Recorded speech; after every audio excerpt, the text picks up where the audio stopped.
Okay. Well, good morning, America. The Rob Brown Show is on your radio.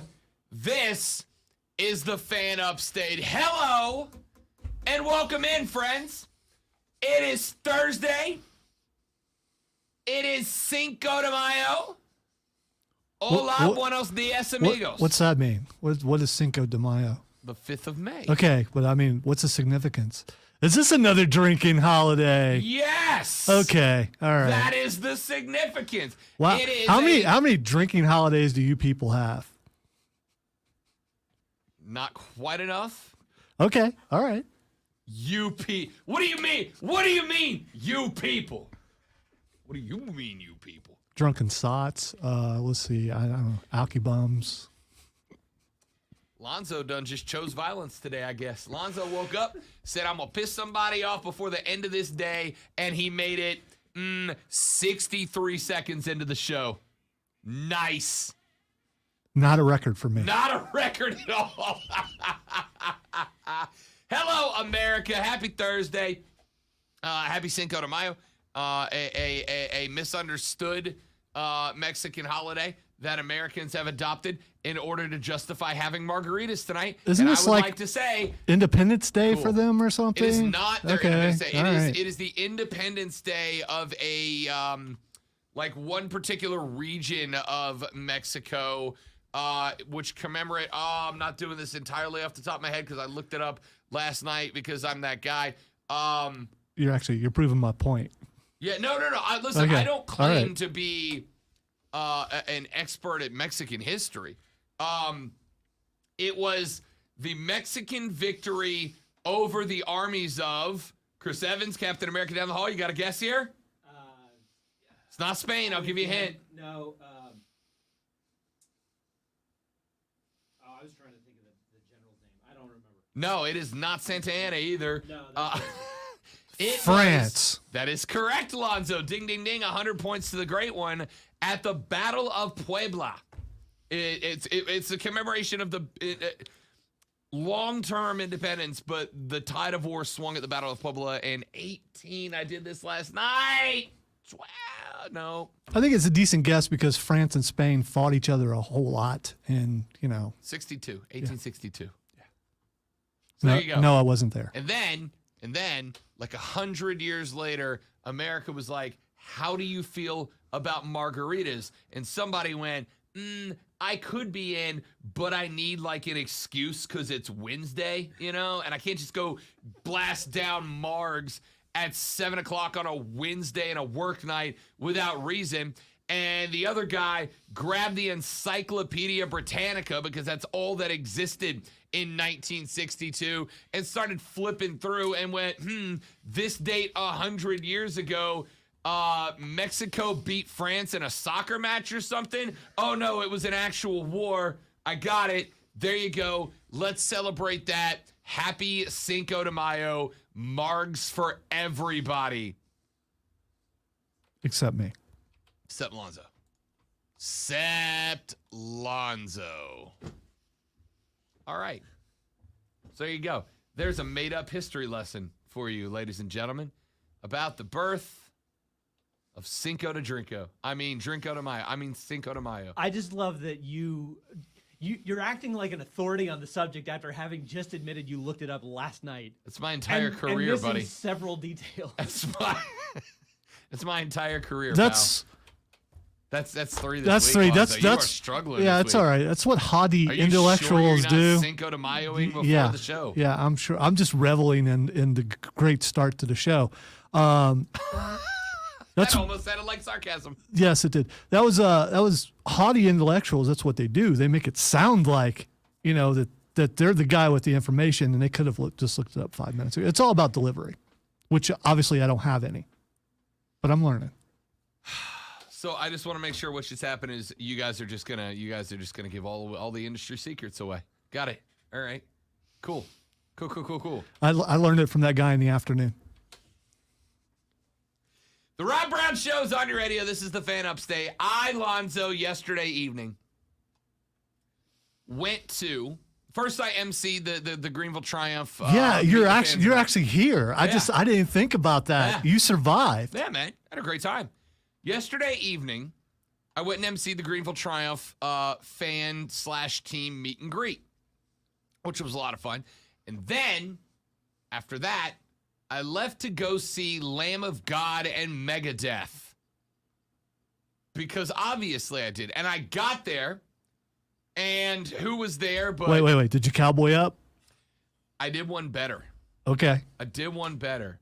So I had the event with the Triumph, which I was wearing that polo shirt I wore yesterday, right? Like it's like a green, very nice Hummel polo with the Triumph logo on one side. As you can see, Lonzo, I went and got the herd in. I have dramatically trimmed the beard down. I didn't want to point out, you can't grow the hair long if you're cutting it. No. I'm coming out long. See, like I still got some. This is about as long. I kept the top. Okay. I did see the side very stuff. Millennial. Yeah. It's very millennial of me. But so instead Also of going known as cowboy, Thursday. correct. So instead of going cowboy, I decided, you know what? I'm already preppied up. Let me just hit the metal show as preppied out as I can. So I had on the Adidas football kicks, the soccer tennis shoes. I had on the skinny jeans because shut up. And I had on a very dress polo with my nerd glasses and my very millennial haircut. And I walked in to the show. You know what the best part about metalheads is? And I'm going to give them credit for this because this is 100%. You know what the best part about metalheads is? They're the most accepting group of people I've ever been around. Honestly. The most, like, I thought, I do not fit in. I'm going to get stared down. Right? I don't know. I offend Diesel daily. So, I mean, I said I couldn't handle a Lamb of God concert because after 5 minutes, I'd want to hurt somebody. And he just looked at me like, what's wrong with you? Oh, it was aggressive. Okay. So I get there and I'm thinking to myself, these guys are going to give me hell, right? I don't know. I'm just preppied out. Wow. Just left hanging like that. It's all good. I forgive you this. That's because the fist bump thing. People don't do that. People don't do fist bumps. That's why. That's why. Handshakes or fist bumps, Chris? Handshakes or fist bumps? Both. Either.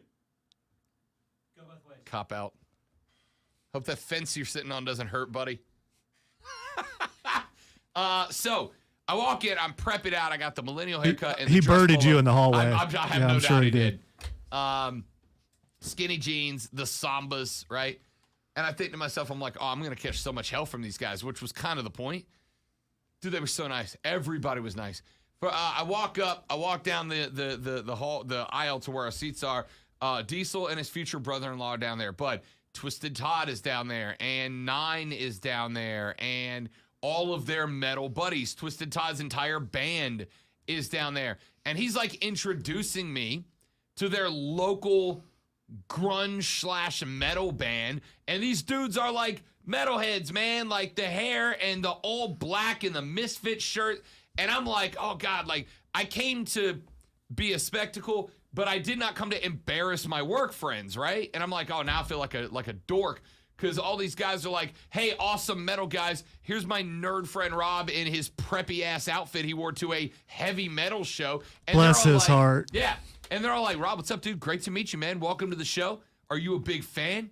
I was like, I don't know. I don't know a ton of Lamb of God, but I know a lot of Megadeth because Megadeth's been around forever. I used to listen to Megadeth in high school. They're like, dope, man. What's your favorite song? And they're all the nicest people in the world. It was the single most aggressive show I've ever seen in my life. It was unbelievable.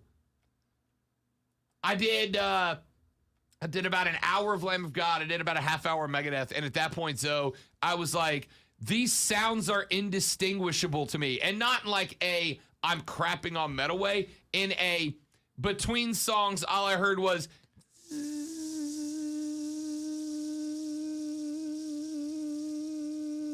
in my ears. So it was really loud, which is what you would expect. Has that went away yet, by the way? That's why you're able to recreate it, because you can hear it right now. Do you want tinnitus? Because that's how you get tinnitus. Yeah. Yeah. Yeah, I'm not really making this out. I'm pitch matching.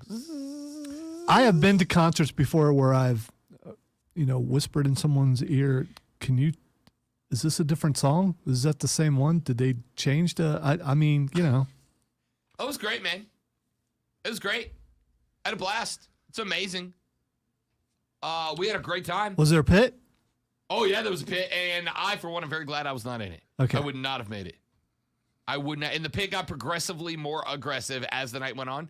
Did shirts come off and stuff? Shoes were getting thrown. Okay, all right. Lead singers of the bands were throwing bottles of water out. Bottles of water were being thrown back at them. I was like, dude, I don't have this in me anymore. I actually asked the guy, right? I asked one of the guys sitting, I kind of moved over to the side of the radio station section. There was a guy sitting next to me. Actually, there was a guy next to me with his 12-year-old kid. And the 12-year-old kid is in a denim vest, his denim vest, with the Motorhead snake logo on the back and the Misfits face on the shoulder. Kid's 11. And as soon as Lamb of God comes on, he jumps, he gets on the chair, and he just throws him up. And I'm like, this kid's awesome, right? So we get to the end of the Lamb of God set, and I'm like, dude, you're awesome. And he's like, I love it. I love metal. I'm like, really? How'd you get into this? He goes, my dad listened to it. My dad's dad listened to it. It's just, we listened to it. And I said, who's your favorite band? And he turns around and he points, he's like, Motorhead. I'm like, yo, Lemmy. And he's like, you know Motorhead? Yeah. This kid's awesome, right? Taught this kid for a little while. Get to the point, and the dad's like, yeah. He's like, I love bringing him to shows. I just can't be in the pit anymore. I'm like, why do you get in the pit? What's the point of the pit? I've been around pits. I've never felt the need to get in. He's like, dude, you cannot get your stress out any better than just a bunch of dudes in the pit hammering. Yeah, I could see what the appeal of the pit is. It's Fight Club. Yeah, I mean, again, I would probably, at least when I was younger, would have had a lot of fun because I had a lot of aggression to let out, and it would have been a blast. But how does it not go beyond how does it not break out into just an all-out riot and fight? Because everybody knows what you're in there for, right? In fact, from what I've been told, if somebody goes down in the pit, somebody hits the ground, the pit stops automatically. Everybody stops till that person's up and okay. The point is, okay, I can't spend a 7 doing mosh pits. I could. I'm not gonna. I for one found it informative because the fact that you were in there, the reporter in you is still in there. I had questions. No matter what, and you found a source who was giving you details, and I think that's kind of cool. Coming up at 9:30, we are gonna get we're gonna get a treat today. We're gonna be joined not by one but by both hosts of the Panther Nation podcast. Both Rashad Beard and David Rose are gonna join us. Beards and Rhodey gonna be on the show together. Who's gonna dress better? I don't know. It's a competition. I don't know. They could be listening right now. They probably are. I'm just curious who's going to dress better. I mean, I'm going to go Rhodes, but not as an insult to Shad, because Shad's got a look, right? Shad's got a look. Shad's got his look. And let me just tell you that based on the reaction we've got to interviews, the ladies of the Rob Brown Show Nation love Rashad Beard. Love Rashad Beard. Every week, I get a text or a Facebook or 2 or 3 or a YouTube comment from somebody in the Rob Brown Show Nation from a lady listener in the audience who goes, he's a very handsome man. Yeah, I know. First time we brought Shot on StreamYard, I'm like, this was a mistake. This was a mistake. We'll get Rashad and David Rhodes. Yeah, he smiled. It's like, just take me off of there. Take me out. I don't want to be on there with him. It's over. Can't compete with Rashad. He and David Rhodes will both join us coming up at 9:30 in about just a touch over 20 minutes. Looking forward to that. We got both of those guys coming in. Got to get to we haven't gotten to the Hugh Jackson story yet, which I need to. It's been lazy that I haven't yet. We'll get to Hugh Jackson later on. Hugh Jackson's claims against the National Football League and the Cleveland Browns asking him to throw games. The NFL has said they found them not credible. And ordinarily, so there's not much that aggravates me more than an entity that is accused of wrongdoing investigating themselves and then finding that they did nothing wrong. Right? Yes, we have thoroughly investigated ourselves, and we, in the course of our investigation, have found that we have done nothing wrong. Self-policing a lot of times seems underhanded. Correct. Correct. Except for here's the thing. The NFL started this investigation. And have said multiple times, if we get into it and we find out that there is something to it, we will absolutely call in an unaffiliated third party. So they started investigating the claims of Hugh Jackson, and they said, hey, Hugh, we need you to come in and talk about these. And Hugh went, nah, mate. I'm good. I would like to not do that. So everything Hugh said, dismissed. Just like that, the Cleveland Browns are out. Remember, Zoe, about a week ago when we were having our good time, jokey, ha-ha time, because the Cleveland Browns were being investigated for tanking, we basically just did a segment where we were saying, amazing how good it must feel to be a fan of a team that is so bad that the NFL needs to investigate whether or not you could have legitimately been as bad as you were. Right? Turns out this is what that investigation was. They were looking to see if what Hugh said had any merit. They asked Hugh to show up and show out for the interview, and he was like, no, I'm good. I'm all right. I'm busy that day. Got a root canal, baby. Can't be there. So we're going to make fun of that later on in the show. Anthony Rizzuti of the Charlotte Observer says that the Panthers, Lonzo, may still be in the hunt for a veteran quarterback. Jimmy G and Baker Mayfield may very well still be in the mix. Told you. You bring in the young quarterback, you get rid of Sam Darnold. There you go. Because Sam Darnold's not going to be a backup to someone. Ladies and gentlemen, the prognosticator of perfection, Lonzo, might have been right. We're going to talk about that. And coming up in the second hour of the show, you're going to stick around because there was a metric boatload of college football stories popping up yesterday. First off, the coaches union, association, whatever, is going to pitch transfer windows. There will be 2 transfer windows.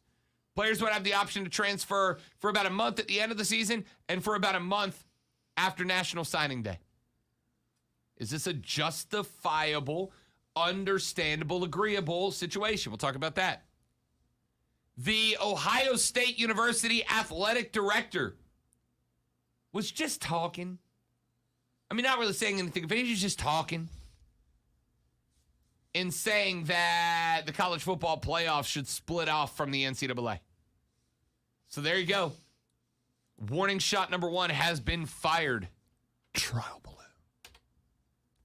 And the commissioners of both the Southeastern Conference and the Pac-12 are officially heading to Washington, D.C. Why? To do what the NCAA should have done years ago.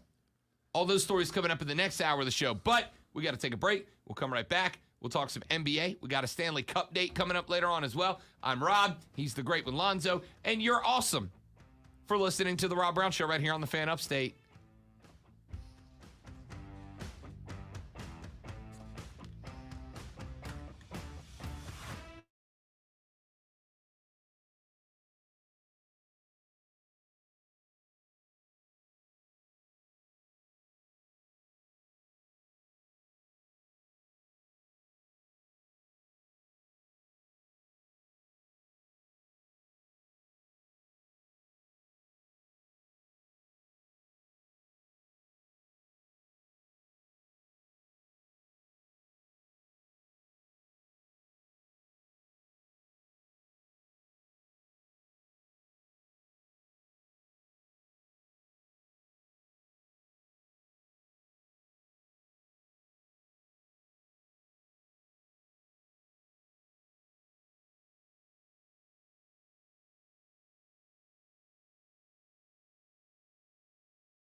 Yes, Stephen, it's going to be a strange day, and it's my fault. You know, it is. I can't help it. I'm excited about Doctor Strange tonight. Chris was in the room. It's a good day. For some reason, I'm looking at the fan in the background and thinking that's the fan and the fan upstate. And that's just, it's just goofy, and that's how I feel today. But I gotta dial it back, because sometimes the goofy and the silly and I don't want to say giddy. Sometimes that takes over, and I go too far.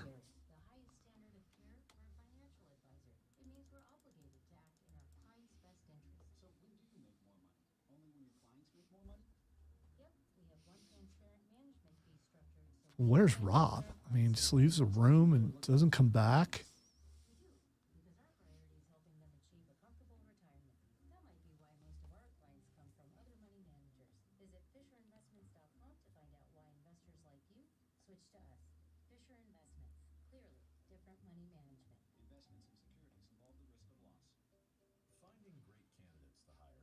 All that being said, I did get what you did there, Stephen.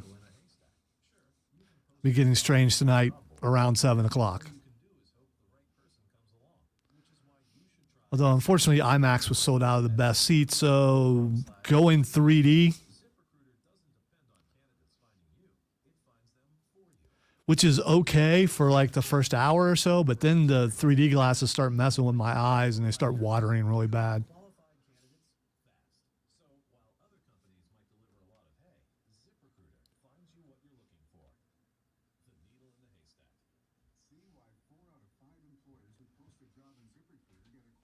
We want Enzo. No, we don't.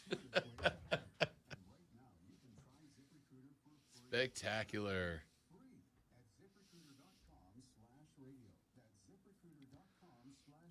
So I don't know if you knew this or not, Rob, but the Moon Knight finale was yesterday. I am going to be watching it this evening.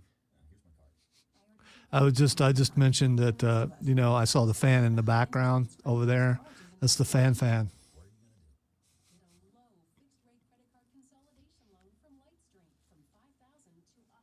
It may be silly, but you'll never walk by that fan again without thinking that. Yeah, correct. We got the fan phone. It even says it right here. Fan phone. It says fan phone on the, I don't know if you can see it. It says, yeah, it says it up on the screen too. It says fan phone. We got the fan phone. We got the fan.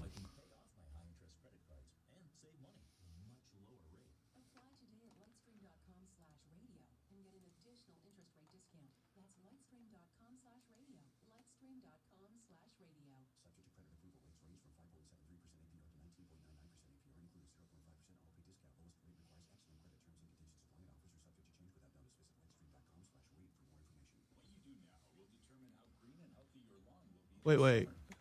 There's something called the Carolina Squat. There's a bill banning the Carolina Squat, and it's showing a truck.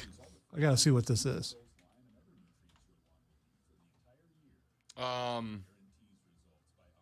Where you drop the back end of your truck down.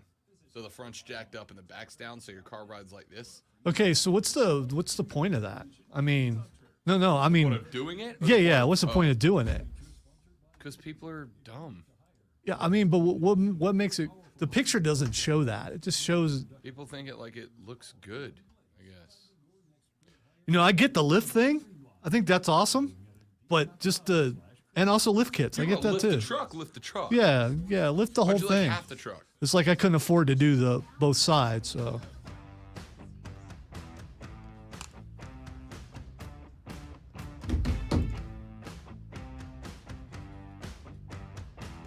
Say it now so that Lonzo doesn't accuse me of forgetting. It's Thursday, and you know what that means.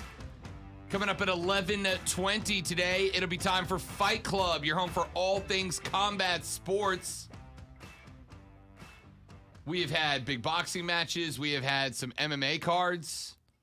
We've had some great professional wrestling, and By the way, this weekend is full of. You got a big UFC event, Yep. and you got a big WWE premium live events. Thanks. I needed help Sorry. with that because I couldn't remember. I do have to tell you, I did get a chuckle last night at the super manly hardcore metal concert when the lead singer of Lamb of God stops the show and says, "Hey, Greenville, can I get a Ric Flair woo?" And the arena wooed the roof off. Did Diesel know what that meant? I could not. I was looking around people to try to see if he did it or not. Because I know Nine's woo was pretty Nine loud. wooed? Yeah. I believe Todd wooed. I do not know if Diesel wooed or not. I may call into his show later and ask him. I bet he didn't woo. I bet he looked around in disdain at all the people 100%. wooing. Or did he woo just to not look Just to out of fit in. place? Just to fit I in. don't know. I will ask him. Hey, I don't know if you saw this story. We'll do this very briefly because we got Rashad Beard and David Rhodes coming up in the next segment till the end of the hour. Matt Ryan was on Ryan Russillo's podcast earlier this week. And Russillo finally asked him, "Hey, dude, tell me about why your time in Atlanta came to an end. Why did you decide to go elsewhere?" Matt Ryan said on that podcast, quote, "I kind of got filled into the loop that they were going to look into Deshaun Watson. At that point, I said, I understand, but I also need to look into what I need to look into." Said that he found the spot with the Colts and that, quote, "You never know if that one spot is going to feel the same way about you. For me, fortunately, they did. For me, it worked out perfectly," end quote. Matt said he is not bitter about his time with Atlanta, but he did say if none of this had gone down, there's a pretty good chance, ... he would not have sought a trade. Basically, Matt Ryan, not Ryan, said, me, 5,000 yard guy pretty much every year of my career with the exception of what, one, maybe two? I would have stayed in Hotlanta. But when Hotlanta started to look into Deshaun Watson, my response was, later, said I didn't go immediately looking for a trade. I just looked to see what was out there. Said Indy came a call and it said, "Yo, here's the deal we'll make you." And he was like, "That's good. That works for me." He said that he and Frank Reich met for a couple of hours. That quote, "It was not a highlight reel. I like that sense of accountability. That's what I really liked," end quote. Said he got some input from Peyton Manning. Peyton said, quote, "He loved living there, loved playing there. It's a cohesive building. There's not factions in it that are going in different directions. They value his opinion on all things football. He certainly had unique insight into things." The soon-to-be 37-year-old said, quote, "My body feels as good as it ever has." Can we stop saying that? No, it doesn't. No, it doesn't. I don't care if you were in the best shape of your life. You could be you could be the most in shape 37-year-old of all time. Your body does not feel at 37 like it did at 22. All right? Every time a 37-year-old quarterback gets teams moved, except for Tom Brady. Except Tom Brady. Yeah, It's perfect. Of course. Yeah. Tom Brady touched by the supernatural. He's fine. Everybody else in the world, though, your body does not feel, quote, as good as it ever has at 37. I don't care how good a shape you're in. Anyway, how do you feel if you're a Falcons fan, Lonzo, to find out that your team went after Deshaun, failed, and in doing so, ran off a $5,000 a year quarterback who is now playing for Indy, and you are now stuck with Marcus Mariota? Got to be a good day to be an Atlanta fan. Unless Matt Ryan goes up to Indy and just Sucks. completely, yeah. Do you want to take a bet on that? Oh, it's not going to happen because it's still a decent team, and whether he can't win the big one or not, that may have had something to do with the team. We've seen other quarterbacks go from, poor teams and win the Super Bowl. So. Ready for the prediction? Very simple one. Matt Ryan's in the playoffs next year. Atlanta's not. I think that's a pretty easy bet to take. Uh-huh. That's a 2-bet parlay I am willing to make right now in Vegas. Matt Ryan's in the playoffs. Atlanta's not. Great job, Atlanta. Great job, Falcons. You ran off the one piece of the puzzle that was not the problem in order to add a piece of the puzzle that would have been, and now you are stuck with a piece to the wrong puzzle. There's nothing like saying, hey, we're not looking to replace you, but we're just kind of looking around. You know what I'm saying? We're just looking around. Being unwanted makes you go somewhere else. So if you're surprised by that, I don't get it. Yeah. Imagine waking up to hear Matt Ryan say, I had fully planned on staying in Atlanta. I would have stayed in Atlanta, but Atlanta decided they wanted to look into Deshaun Watson. And if they were going to look for the potential of a new quarterback, I was going to look at the potential of a new place to play quarterback. Great job, Falcons. By going after the shiny new toy that's covered in dirt, you cost yourself the most consistent and effective starting quarterback in the league. Is he shining? No. Is he flashy? No. Does he make plays that go on to ESPN's top 10? Ba-da-da? No. Do you know what he does do? He goes 4-1 touchdown to interception ratio, and he throws for 5,000 yards. And you got rid of him to not get Deshaun. On behalf of New Orleans Saints and Carolina Panthers fans, I would like to thank the Atlanta Falcons, Lonzo. I would also say, at the same time, at least they told him, right? He didn't find out through back channels. I mean, so at least they told him. I mean, it came back on them pretty hard, but they told him. He said, I kind of got filled into the loop that they were going to look into Deshaun Watson. I said, I understand. I also need to look into what I need to look into. So, yeah, I guess good on him for telling Matt, hey, thanks for, 15 years of being a 5,000-yard a season quarterback, 15 years of being the only consistent piece to this puzzle, 15 years of being the only reason that we had any stability on this program. But we're going to go look at the guy with 22 civil lawsuits of sexual assault against him that's not guaranteed to play next year or the year after that, that's going to cost us more money than any other quarterback in the league, and once it all guaranteed, enjoy Indy. Come on, man. Come on. You ever heard the expression, the grass is greener on the other side?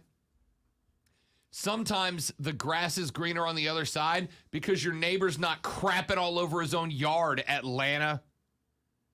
We take a break. Would that kind of make the grass greener, though? It's fertilizer. It's an expression, Lonzo! Okay, I just saying. I don't know. I've never Atlanted on my own grass before. Today could be the day to start if you wanted to. Joey says, are you guys going to the Rise Guys party tonight at Saltwater Kitchen? Yes, Joey, I will be there. I will not. I bought tickets for Doctor Strange a couple weeks ago, or I probably would have went because I want to see what that restaurant's about. It looks pretty cool. Heard it's phenomenal. So, Joey, I will be there. Please come by, say hi. Would love to get a chance to meet you. You'll know he's there. You'll hear it before you walk in. David and Rashad after this on the Rob Brown Show. This is the Fan Upstate.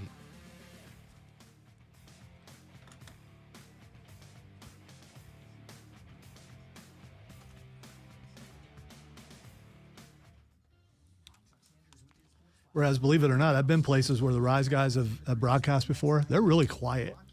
Are they really? Yes. It could have changed. It's been like a decade since last time we were doing a draft show and they were doing a draft show in the same place. And we were drowning them out because we're loud.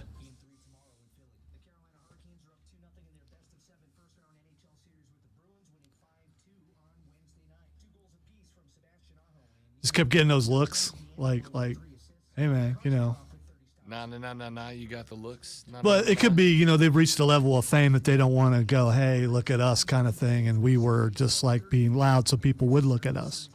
That type of thing. Nobody on this station would ever intentionally be loud just to get attention. Never.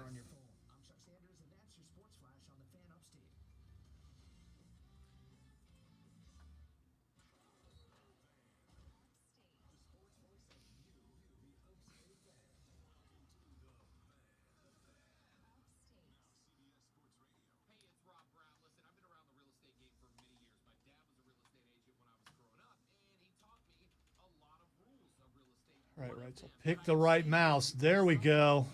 Figured it out. You Pick the can right do mouse. it. Up. Hey, I appreciate all that Falcon slander a minute ago. Rashad, listen. If there's one thing that you and me and most of the world can get together on, is running smack at the Atlanta Falcons. I'm That was good at great. it. I've been practicing for years. You are welcome to jump on, big dog. We'll close out that. You know what they have not prepared for us, Lonzo, is a 4-person interview background. Well, we'll be covering the entire thing, so it should be good. I'll just put up our old one for a minute. I mean, you could take me out because I mean, you know. I'm assuming that your boy Rhodey told you he was going to join us today, yeah? Yeah, he texted me. I said contact you guys and make sure it's cool. Yeah. I didn't want him just to jump on without permission or whatever. So It's all good. Happy to have him. yeah, he's in South Carolina. He's in Columbia, I think. Is it? Okay. Yeah, he came home. Wow, look at that. Look at how that.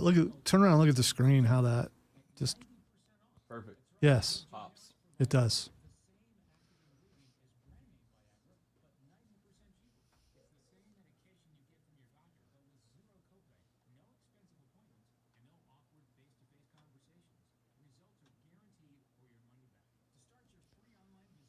So the question is, while you're at that restaurant and I'm at the movie, who's going to have the better time? I hope it's me, I don't know, man. because if I'm not having a good time, then later on you won't have a good time when you go see the movie. So I'm seeing mixed reviews. I try to stay away from those, but they're mixed reviews. But What you say there, Mr. Rhodes? How you doing, man? Sorry for the camera quality. I'm down in you're all South good, Carolina, actually. You're all Can you good. hear We're me? just glad to have you on. Yeah, man. Audio's good? Yeah, sound fine. Excellent. Actually, I'm going to bring his mic up in the settings a little bit because he's quieter than Rashad. are you? Yeah, I got default. I can't make no control over this, man. I'm using You're all those. good, man. I got you over headphones. here. Oh, look at you, man. Rashawn, we got to get the same equipment as these guys, man, so we can, Yeah, we got a long way to go. Wait, what you mean? Rashad's already got it, dog. It's just you on the iPad, my man.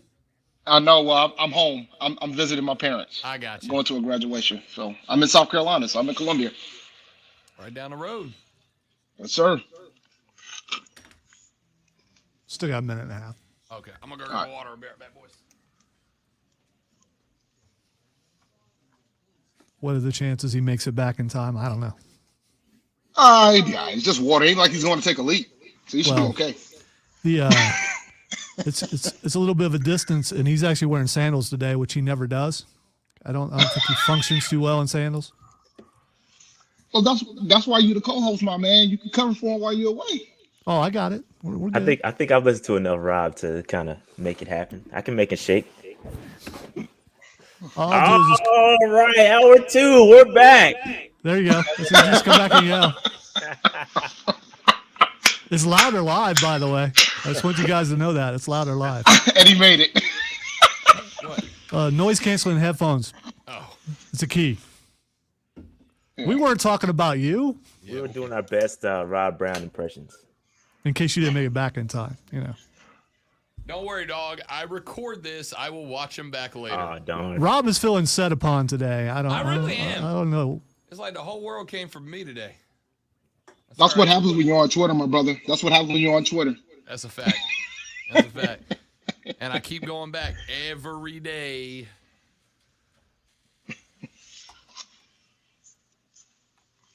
All right, 20 seconds.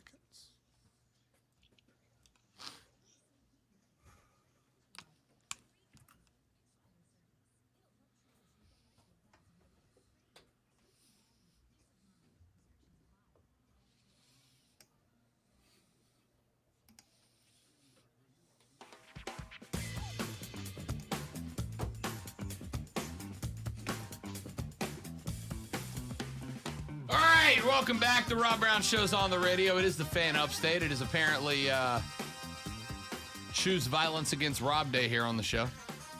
That's cool. That's fine. From this day forward, Cinco de Mayo will be Pick on Rob Day. Clearly. Texter said, Rob, you and all the other fat people need to quit wearing skinny jeans. That's for skinny people. That's all. Even the texters are coming at me. I mean, but I'm not going the texters. I'm not going to say anything about the fat thing, but I'm not sure guys should wear skinny jeans. Rashad and David both just fell off the screens laughing at the same time. It's just that kind of day. Both hosts of the Panther Nation podcast joining us now on the Rob Brown Show. David Rhodes, Rashad Beard. Rashad, my man, welcome back, buddy. Happy Thursday, pal. Absolutely, man. Let's get it. Lots of good, exciting stuff to talk about. Yeah, man. And David Rhodes said, I'm on vacation. I'm bored. I got nothing better to do. I'll pop on Rob's show for a minute. Yeah, man. How you guys doing? We're here. Post-draft. Let's talk, man.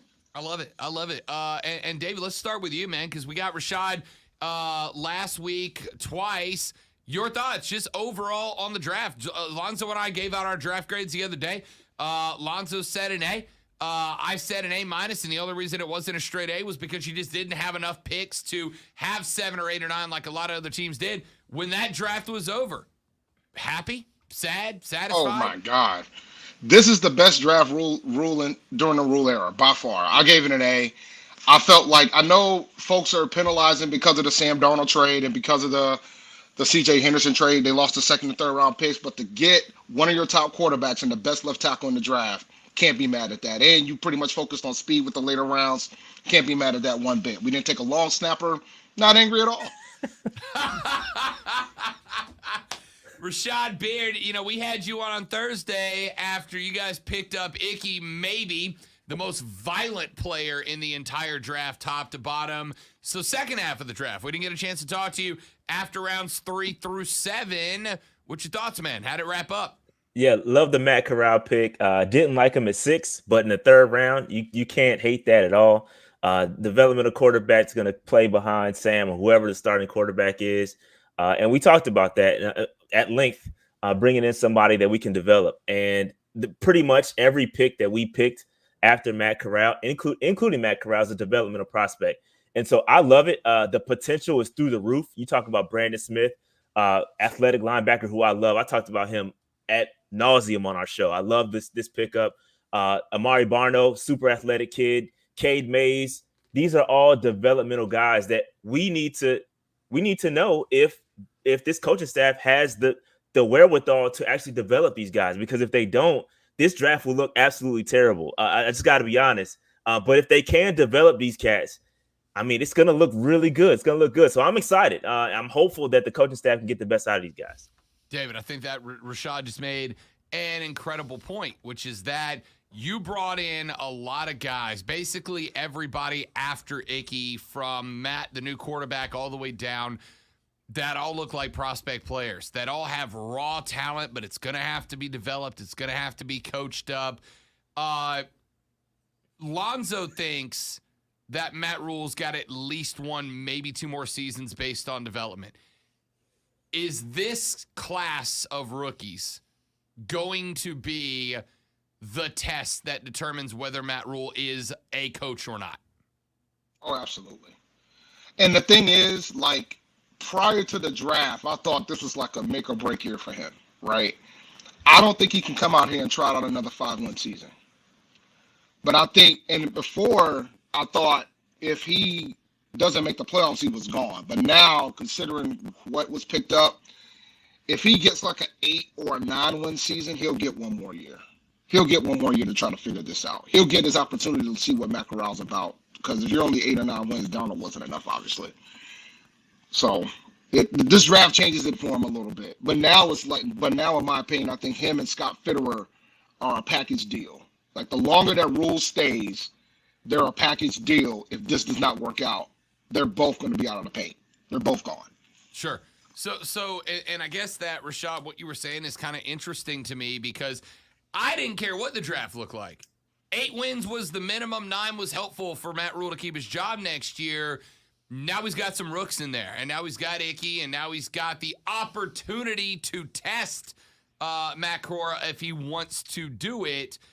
with this draft class in his back pocket, what do the next 2 years look like for Matt Rule? Is it one and unemployed if it's a 5-win? If he has a 5-win season, can he go to David Tepper and go, yeah, I know it's 5, but look at this class we put together. Give me one more. Like, what's the next 2 years look like for Matt Rule, according to Rashad Beard? I think it was already built in. If you listen to what David Tepper said during his press conference, he already told you that this guy has a 5th, a 6th potential season. So I think it's already built in, and I think he has a long leash. I think he has a really long leash, much to Panthers fans' dismay, right? We don't like the results that we're seeing, right? So if he goes out there and gets another 5-win season, I think we're going to be super disappointed. But I also think that 5th year is already built in. A 4th year is built in. The 5th year is already built in. So I'm hopeful. All I want to see at the end of the day is progression. I don't care if we don't make the playoffs next year. That's okay. It's okay, but I do want to see progression. We need more wins. We need to see progress. We want to see our guys develop. We want to see Amari Barno get out there and get a couple of sacks. We want to see Brandon Smith start to get some reps toward the end of the season at middle linebacker. We want to see Matt Corral get some reps. We want to see progression, and that's what we're looking for. We don't want to see Sam Darnold trotted out there every week for 17 weeks and then another 5 wins. That can't happen. Like, we want to see progression. We want to see these young guys play. You know what I'm saying? So Rashad, yeah. You ain't got to worry about seeing Sam Darnold for 17 games. You know why, right? Why is that? He's never played a full season. So you will see Matt Corral a couple of weeks. You'll get to see him by hook or by crook. You will see him for at least 4 weeks. Minimum. Because that's the Sam Darnold way. That's the Sam Darnold way. Oh, man. David Rose, Rashad Beard of the Panther Nation podcast. You can follow them on the social media at Panther Nation PC. Make sure you subscribe to their YouTube channel. Lots of great Panthers content for you there. That being said, Anthony Rizzuti of the Charlotte Observer, and I'll throw this one to you, Rody, first, and then I want Rashad's thoughts too. Anthony Rizzuti of the Charlotte Observer, who I have followed, and he's had some hits and he's had some misses over the years, is said that the discussion around Charlotte is that the Panthers may still be in for a veteran quarterback. It may be Baker, it may be Jimmy G, but that he feels as if at this point it's worth the wait just to see if one of them gets released, right? So they don't have to come off of any resources. But the gamble there is if they are released, you're likely going to get less payment to them from the old team, whether it's Cleveland or San Francisco, than if you made the trade. Are the Panthers still in the market for a veteran quarterback? And if so, is that the right decision? Rody, we'll go to you first. I'm shocked we didn't put a waiver claim on Nick Foles. I don't understand why we didn't put a waiver claim on Nick Foles. I think if they're in line for a veteran quarterback, the two that you named, I'm not interested in. And I've been on a record saying that if we pick up Baker Mayfield or Baker Mayfield decides to come here, there's no conclusion that he's going to beat Sam. And I don't think he will, to be quite honest with you. Come on. I don't. On. Rody, I love you, and then you say some stuff like that, my guy. Let me tell you something, bro. Let me explain something to you guys, man. Like, I've watched Cleveland. Let me tell you something. If I had Nick Chubb, Kareem Hunt, phenomenal offensive line, phenomenal defense, I would be playing pretty well, don't you think? Rashad, help me, dog. Help me. Hey, I'm not a Baker fan, so you're not going to get no help from me. I agree. I actually agree that I think it would be closer than the experts think. I think that, dude. Listen, I think that he had it laid out for him. You got Odell Beckham. I didn't even mention the wide receivers. I was being nice, not even mentioning them. My man had all these weapons, all these pieces around him. He had what we should have put in front of Sam Darnold, and he's going to come to Carolina and be better than what he was in Cleveland? No. Well, hold up. I did not say he'd be better than he was in Cleveland. I said he'd be better than Sam Darnold. There's a big difference, dude. You got to decide whether or not Sam's had enough help, right? You know Sam's never had an offensive line in his entire career. Baker has, and we've seen the results. Ladies and gentlemen, I'm a little stunned because we've hit a point I didn't think we'd get here where Panthers fans are rushing to the defense of Sam Darnold. I never thought I'd say it. Pigs in the clone, ladies and gentlemen. And you guys know how I feel about Samuel, because I never thought we should have got rid of Teddy. But if you're gonna my bigger beef was giving up draft capital for Sam. I had absolutely no interest in that. If Sam decides he wants to come here after Cleveland gives him the axe and he wants to battle out, fine. But I don't think it's going to end well for him. Like that 20, we're going to be talking about the top two quarterbacks out of that 2018 class. Oh my God, man! But the battle of the 1 and 3, like I have no interest in seeing that. I think Jimmy G will win. I think Jimmy Garoppolo will win, but I don't think Baker will win. Rashad, last thoughts before we call it, big dog. Man, I got no thoughts. I mean, I'm excited to get this thing going, bro. I could care. At the end of the day, right? The draft was great. I feel like we have the pieces in place to do something good here. And it all comes down to coaching, man. I've been saying this since last year. It comes down to coaching. We got some veterans on the staff now, and hopefully we can get the best out of what's on the roster, whether it's Sam, Baker, Jimmy, Corral, PJ. I don't care who it is. I mean, the everything else surrounding the quarterback is solid right now. So we just need a guy to come in there and just take the reins and go with it. And I whoever it is, I could care less at this point. Just get somebody that's not going to mess it up.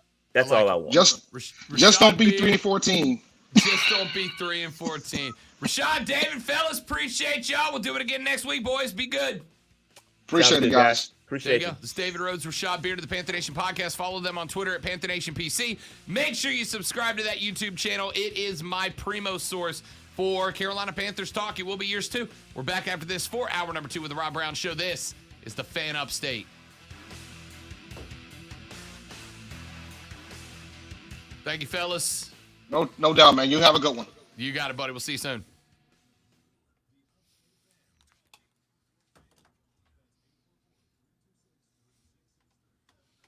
Oh, my man said Sam Darnold over Baker Mayfield. It's funny he said that because I follow Ben Axelrod because he was on with Mark at one point, and he's a Cleveland guy, covers Cleveland, and he just retweeted something that said, as Mayfield was losing confidence in himself, he had also begun losing faith in Stefanski. According to multiple sources, even though the two had thrived the year before during Cleveland's unexpected playoff run, that feeling escalated the next week on January 3rd during a Monday Night Football game in Pittsburgh in what proved likely to be his final start for the Browns, where Mayfield was sacked 9 times. Afterwards, he called out Stefanski's game plan. So they're kind of implying that he's on his way out because he disagreed with the coach.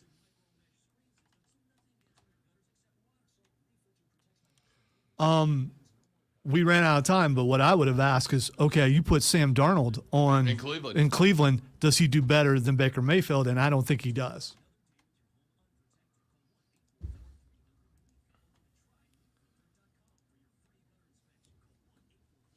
And maybe Darnold is just damaged goods. Maybe if he had started there, he would have been better. I don't know.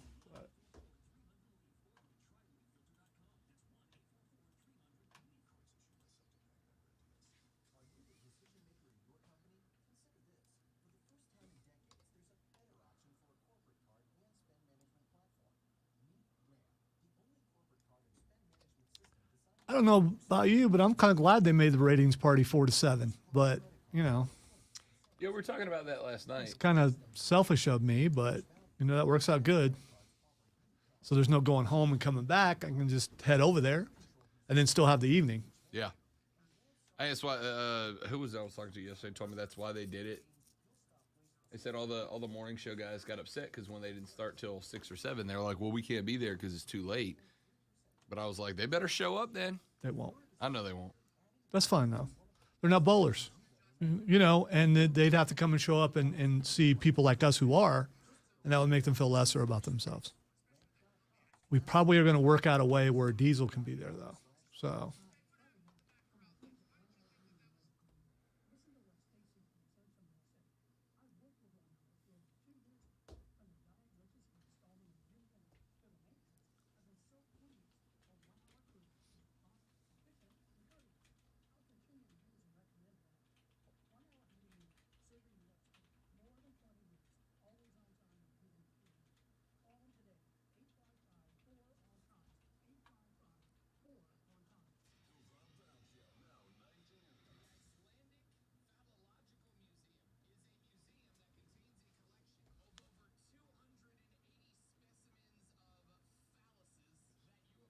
Phalluses.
Wonder where we're having trouble with David's sound. Maybe you turned it up too loud.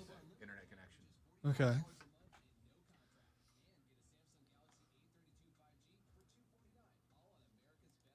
Also may have been a matter of volume too, but I don't know.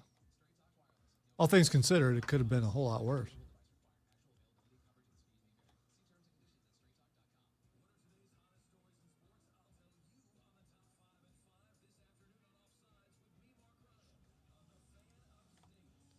On Mars all the time.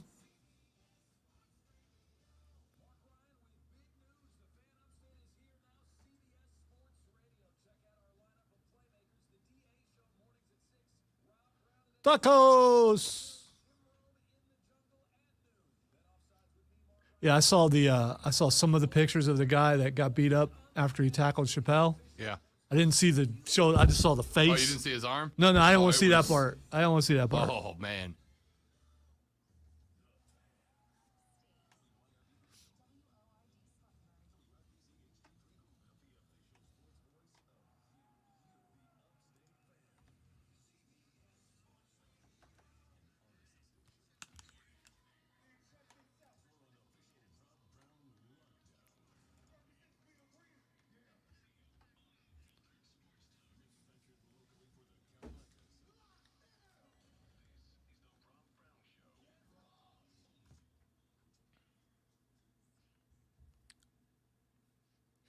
Hey, fat people, quit wearing skinny jeans. I can not get over that text.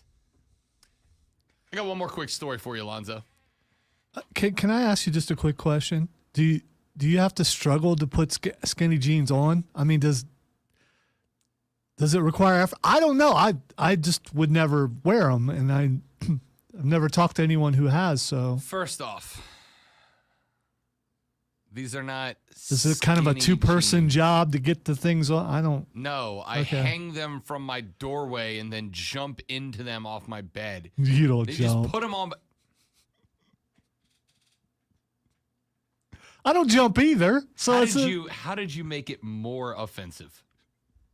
You know, more. It's actually really well done, Lonzo. here's in life, you get in You're situations. philosophical on me. Just say you thought it was funny and let's move You on. get in situations where you actually have the opportunity to ask questions of someone about something that you've always wanted to ask. It just happens that the question popped in my head in front of thousands and thousands and thousands of people instead of in the office. And a million. Yeah, I just No. Keep going. you know. Keep going. You got any more?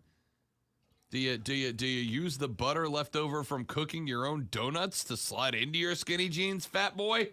That sounds hot. All right. Well, now I'm done. So that was fun. I meant because it was hot Stop oil. it. just Stop 'cause- it. Okay. Nope. All right. Nope. I mean, you're shopping for jeans. You go by and go, yeah, me and those. Is that the thought? Yeah. Is it? Okay. Yeah, that's Well, it. Yesterday, if my wife said, I bought you some skinny jeans, I would be like, yeah, they're going to stay in the closet because I'm not wearing those. first off, though, I look good. Okay. All right. There you go. Take up for yourself. Take up for yourself. First off, I look good. Second off, I know it.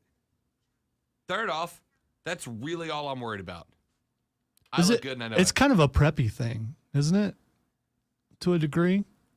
There's only 2 people in the building who I would even think would wear such a thing, and they both You work and I at both they know- both work at the station. Both you and I know our big boss would wear skinny jeans. Oh, he would not. He absolutely would not. I got You- dollars. Are you talking about downstairs? No. Okay, because Yes. no, Both. no. You're telling me Floral Patterns himself wouldn't wear skinny jeans? No. Come on. He absolutely would. Guys who are extras in mob movies, they don't wear that sort of thing. That kind of thing gets out. You've seen what he wears. Yeah. And I say that with respect because me too. Hey, the Kingpin wears flowered shirts too. He ain't wearing skinny jeans though. Second off, Big Boss from the upstairs portion, quite fashionable. It's gym shorts or skinny jeans for him, guarantee it. No way. No way. I mean, we could test it after the show. We can go down and you can ask him. I'm obviously going to now. Yeah. We need to do that. Obviously going to now. I think we should stream that. Hey, boss. Yesterday, I went to said metal show. By the way, Diesel's all up in his feels. He tweeted me back during the show and said, amazing, one of the sickest top to bottom metal shows in Greenville in history, and your only takeaway is woo. No. My takeaway was that was an incredible show. I just needed to point it out that your guy All right. did a wrestling thing. Did he say if he wooed or not though? No, he's not going to answer that. Why? I don't mean, know. It's on Twitter. You ask him. Is it conformity? Is power of the mass mind? So he had to woo, or did he stick to his guns and wrestling is stupid and so he didn't woo? That's all I want to know. I'm just curious. Do you think I have the stones to try to psychoanalyze Diesel? I do not have the stones nor education to try to put myself in the head of Diesel. He's steadfast like a rock. You would not get through that. So yesterday, I went to this show, a metal show, a really good metal show. Isn't it death metal though? I know you. Not really. It's just metal. It's death metal. Don't they talk about killing things and stuff like that? I mean, when I think of Megadeth and Lamb of God, I think of death and pain. Educate me here. I mean, I think they're just metal. Should I look up lyrics? I think they're just Should heavy I metal. do that? You can be heavy metal and occasionally. I mean, you will sing about death and gloom in metal, sure. It's the basis of the music. When I think of Texter says death metal, Lonzo is adorable. thank you. I think Patronizing text are the best. yes. How maybe they meant it. I really do have a good end to this story, but now I feel like it's gotten lost. I'm standing outside of the Bon Secours Wellness Arena going in, and No rail slides. no rail slides. That's a good ending right no there. Rail slides. I'm standing outside the Bon Secours Wellness Arena waiting to get in, and I feel a tap on my shoulder, and I turn around, and a guy goes, "Are you Rob?" And I went, as is my standard answer, "Only if you like the show." That's a good answer. Don't act like that's. I Yeah. mean, Terrible answer. Only if you like the show. And this individual, Alonzo, goes. But you know what? It is a poor answer because who would not like this? I mean, come on. A lot of people. Come on. So he goes, "Are you Rob?" I said, "Only if you like the show." And Lonzo, in that much time, he goes and just puts a bird in my face. And the lady that's with him grabs him by the arm and pulls his arm down. And this her face is white, pulls his arm down and is like, "What the H are you doing?" So you know what you've done? Now you're just gonna get flipped off all over the All place. the time. She grabs his arm, pulls it down and is like, what the hell are you doing? And without breaking or letting her pull his arm down, Lonzo, he goes, Rob, that's how I do it. That was it. That was it. This man taps me on the shoulder, says, are you Rob? I say yes. Throws a massive one-finger salute directly in my face. The young lady with him, who, by the way, all black, head to toe, like the white makeup, the black hair, like metaled out. She's like, what the hell are you doing? Stop. Hey, Rob, this is how I do it. My man did not introduce himself to me. Not immediately. It's not the first thing he did. Did not introduce himself to me. Did not make it known why he was doing this. He just knew, I see Rob, and I need him to know, per yesterday's show, this is the correct way to flip the bird in public. See, and he did it. Now I have a montage in my head of the song "This Is How We Do It" and just a bunch of different people flipping you off. Listen, I'm gonna go ahead and give permission now. At least he asked if you were. Yeah, he asked if it was me first. So the question is, if you said no, would he still have done it? I imagine not, right? Okay. Imagine not. Because are you Rob? And if anybody asks me if I am Rob, like, I'm sure there are other Robs in the community, but there's a reason you're asking me. Are you Rob? Only if you like the show. Bam! You're number one. Are you the award-winning Rob Brown from the Rob Brown Show? That is effectively the question, but I have created a world that I live in now, as of yesterday, where somebody might go, are you Rob? The award-winning sports talk radio show, talk show host. Are you Rob, the guy who has a nationally syndicated radio show on the weekend? And my answer to that is yes. And in this world I have created for myself, their answer to that, Lonzo, is to just slam a bird right in my face. Are you Rod? Yeah. Love the show. Bleep you. You know, you said, are you Rod? I don't know if you did that on purpose or not. It's my other business name. Yeah. I've created a world where it happened the day it started yesterday. A guy outside of a concert says, are you Rob? I say yes. And his response to that is to just slam a bird right in my eyeballs. Here's the best part. The best part is the girlfriend was not with me. She had no interest in going to that show. She's like, nope, you go have a good time. This is your college music. Go have some fun. I said, word, I'm in. Let's go. I cannot wait. And I'm going to regret saying this, but I'm rolling with it. I know. I am. I cannot wait till this evening when we are out in public at the Rise Guys show at Saltwater Kitchen. I cannot wait till somebody walks up and goes, are you Rob Brown? Actually, we won't have to ask because I'll be wearing the fan polo shirt tonight. They're going to roll up and go, are you Rob? And I'm going to go, yeah. And some dude in front of my girlfriend tonight is just going to throw a bird hammer right in my face. And she's the type of person, Zoe, that is ready to go. Yeah, I've noticed. I've noticed that. Yeah. She's the type of person that if you do that, she's ready to go, right? I am a pacifist. I've never been in a fight in my life. She, if somebody slams a bird in my face, is going to be the one that's ready to scrap. The sleeves are coming up. The earrings are coming out. The hair's going up. It's on, right? Put your hair up and square up. Somebody's going to roll up in front of me tonight and go, are you Rob? Yes. Bang. F you, pal.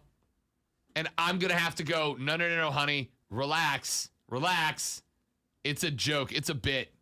I don't know. You can wait a little bit before you pulled her back. I mean, see what happens. That sort of thing. And there it is. The text we just got from Keegan and the fiance. I mean, not fiance, wife. Yeah. My head is swimming because literally twice yesterday, somebody just threw a bird in my face. Yeah. If you're watching on the stream, you saw me mouth married because they're married. And you were there. Yeah. I was literally in that way. You were there. I'm struggling today, kids. All right, couple more texts, and I got to get into some sports. Let's see. A lot of skinny jeans takes here. Fans, skinny jeans have space in the thighs and hug your calves like a warm hug. Skinnies are trendy and hipsterish. I don't know. Skinny jeans versus skinnies?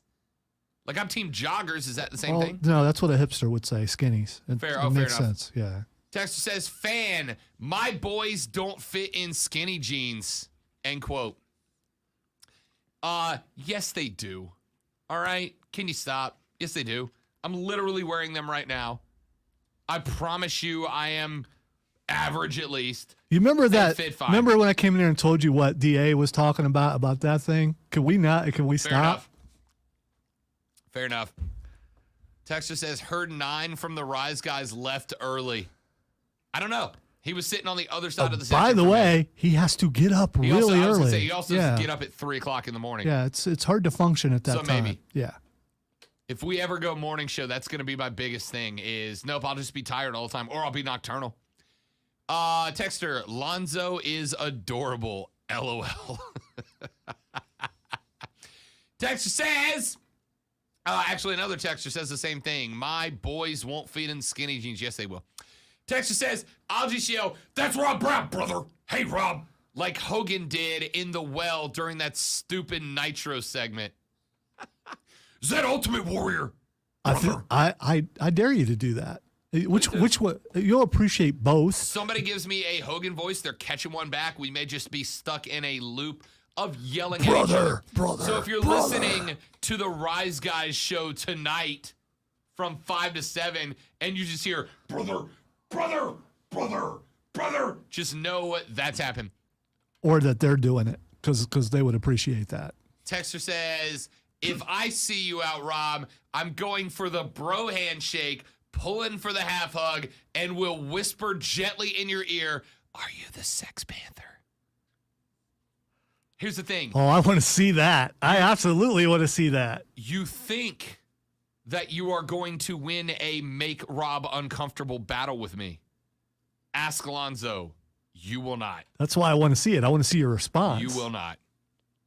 You will not. You might get a kiss on the cheek You or might. something. You might. You might. All right, let's do this. Let's take a break because we have absolutely wasted this segment. Thanks, everybody on the text line. Glad to have you guys. When we come back, I got 3 different college stories that will impact college football for the forever future. Not like foreseeable future, for the forever future. You are going to want to hear them. So we'll run through when we come back. My name is Rob. The great one, Lonzo's on the mic. You're listening to The Rob Brown Show right here on the Fan Upstate.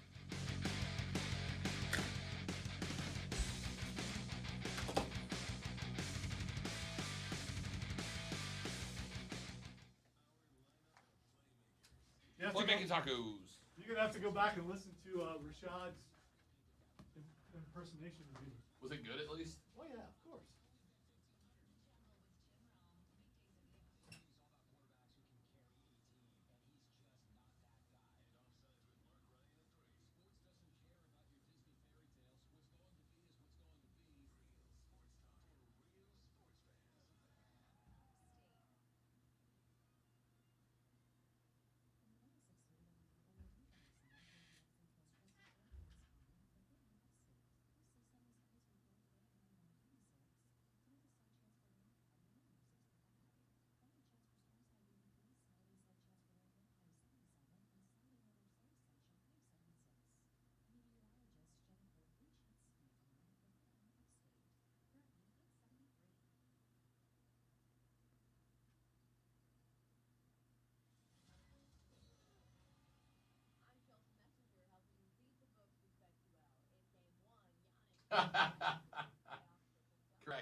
Correct.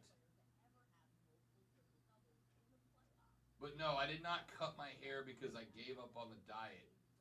I cut my hair so that it is still long on top so that I can keep it long. I needed it trimmed on the outside so that I didn't look like a professional person.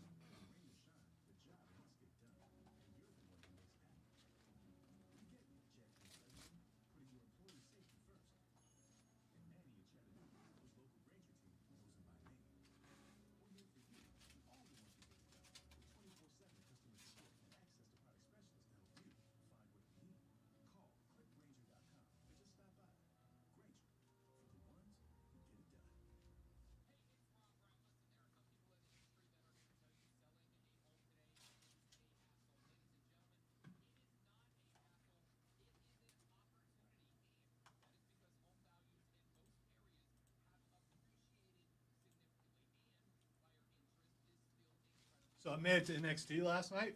Yeah.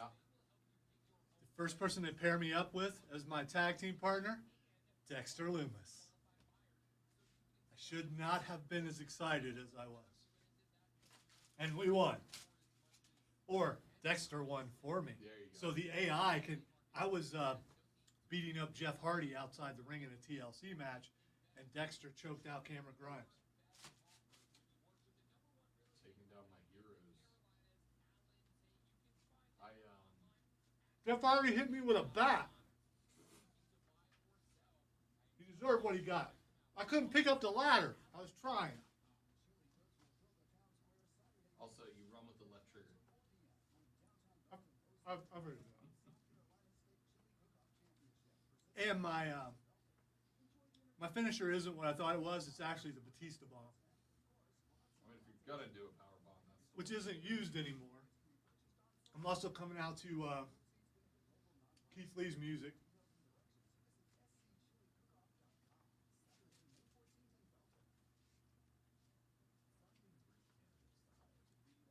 And I'm wrestling in a full-on suit with a turtleneck, which we See know. what I do? You went with a. See, do you get once you create? I you got a get side hat. Do you get to Mhm. go in and further enhance your outfits? Okay, because it like when I was creating. All right, I'm not trying to spoil here, but I beat Cameron Grimes and got his hat.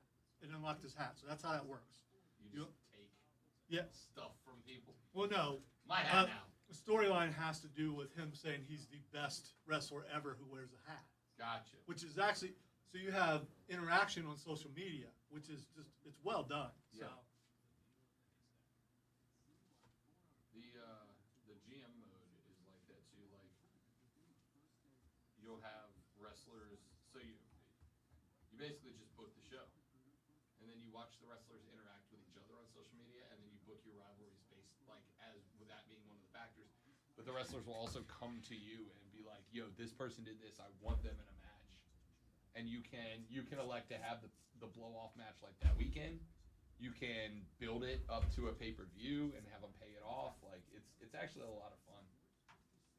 you get it approached to the powers that be are coming down, the GMs are coming down. You get to pick who you wrestle out of 3 different people. Yeah. And supposedly, if you win, that GM will pick you. I went up against Drew McIntyre and I lost. But William Regal was waiting there to say he loved what he saw of me and offered for me to come to NXT. To join the Blackpool Combat Club.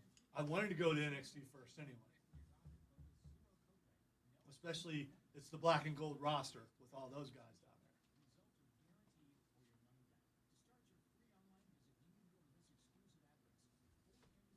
I don't know where that goes.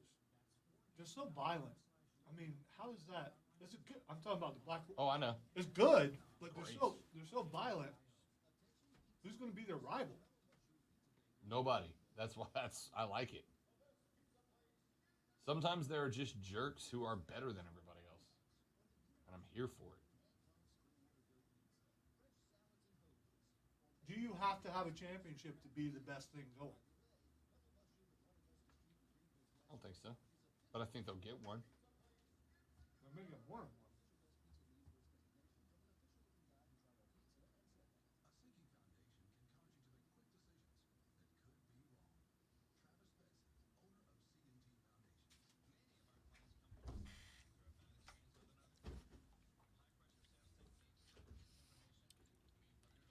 Yeah, in game and that fan rise or whatever it's called, you can tweak all your stuff.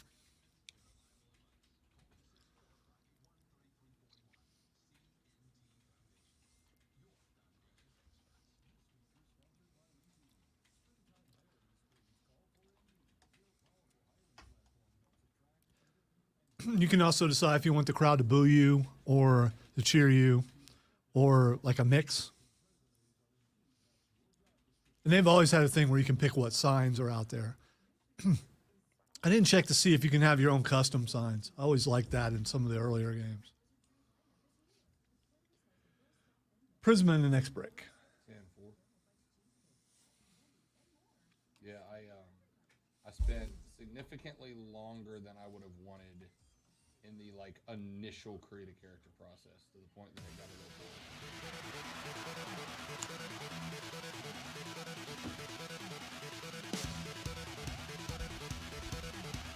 All right. College football stories. A few I got to get into. Let's start with this.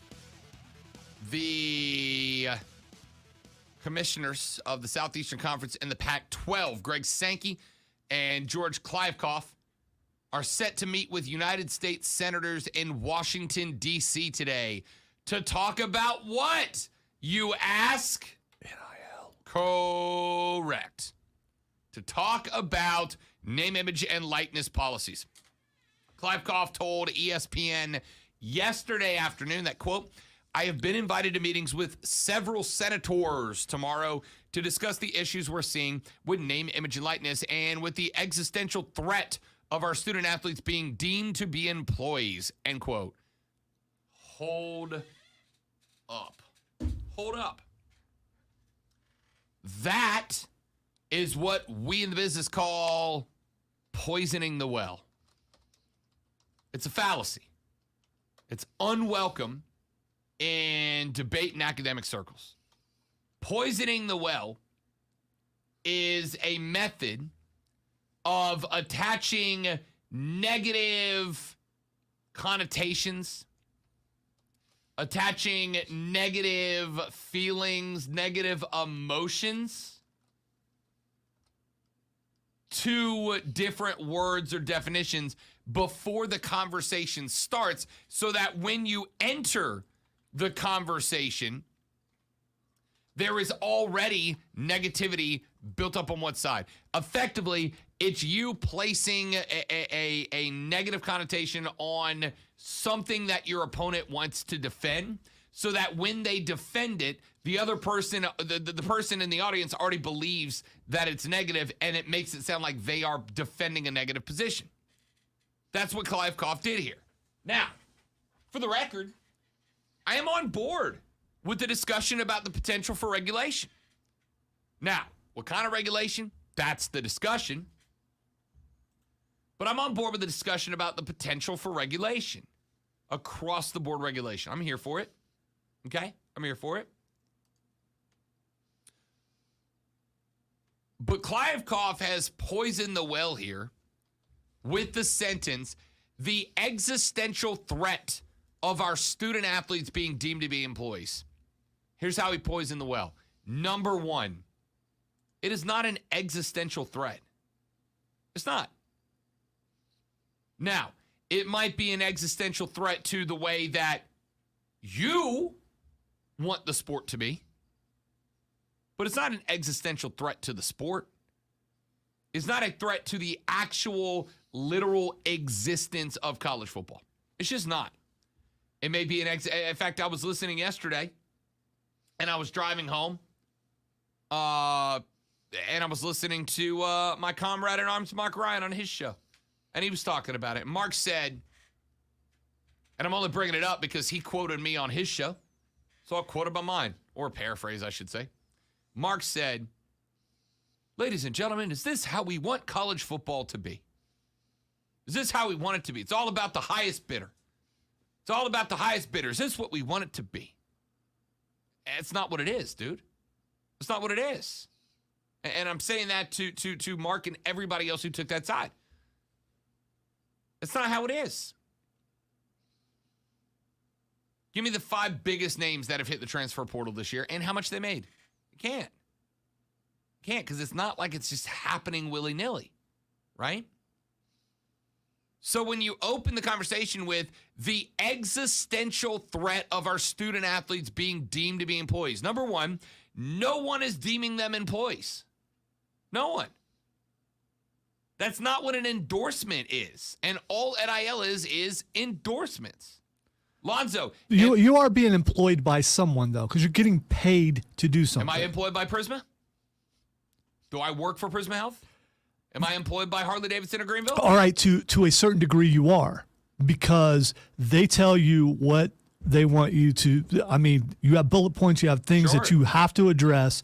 That's how that works. So you're working for, and they can take that away from you if they don't like what you're doing, which means you're no longer employed by them. Let me ask you a question. It's an independent contract thing. You are independently contracted to those sponsors. is me being endorsed by Harley Davidson of Greenville and Prisma Health and QC Kinetics and Allen Tate Real Estate, is that an existential threat to this radio station? No, it's beneficial to both parties. Yes. Or it should be. If it's Yes. not, then it's no Then longer it's pointless. Yeah. But yes, it's not an existential threat. The problem that I have with so many of these conversations is not the conversation itself. I got no problem, zero problem with George Kliavkoff and Greg Sankey going to meet with United States senators about regulation. Zero problem with that. In fact, I think it's good. I think it's what the NCAA failed to do a decade ago or 5 years ago or 2 years ago or a year ago. They failed to do that. Failed. And because of their failure, George Kliavkoff, it's not the players that are the problem. It is not the players that are the problem. It's college football. It's the model. It's the powers that be. All of the stuff that's happening that you don't like was all stuff that was on the table years ago. It was all stuff that was being discussed years ago. It was all stuff that was on the table that I personally, I'm a nobody. I know that. I'm not trying to say that George Kliavkoff or Greg Sankey should have been listening to the Rob Brown Show 5 years ago. They should have.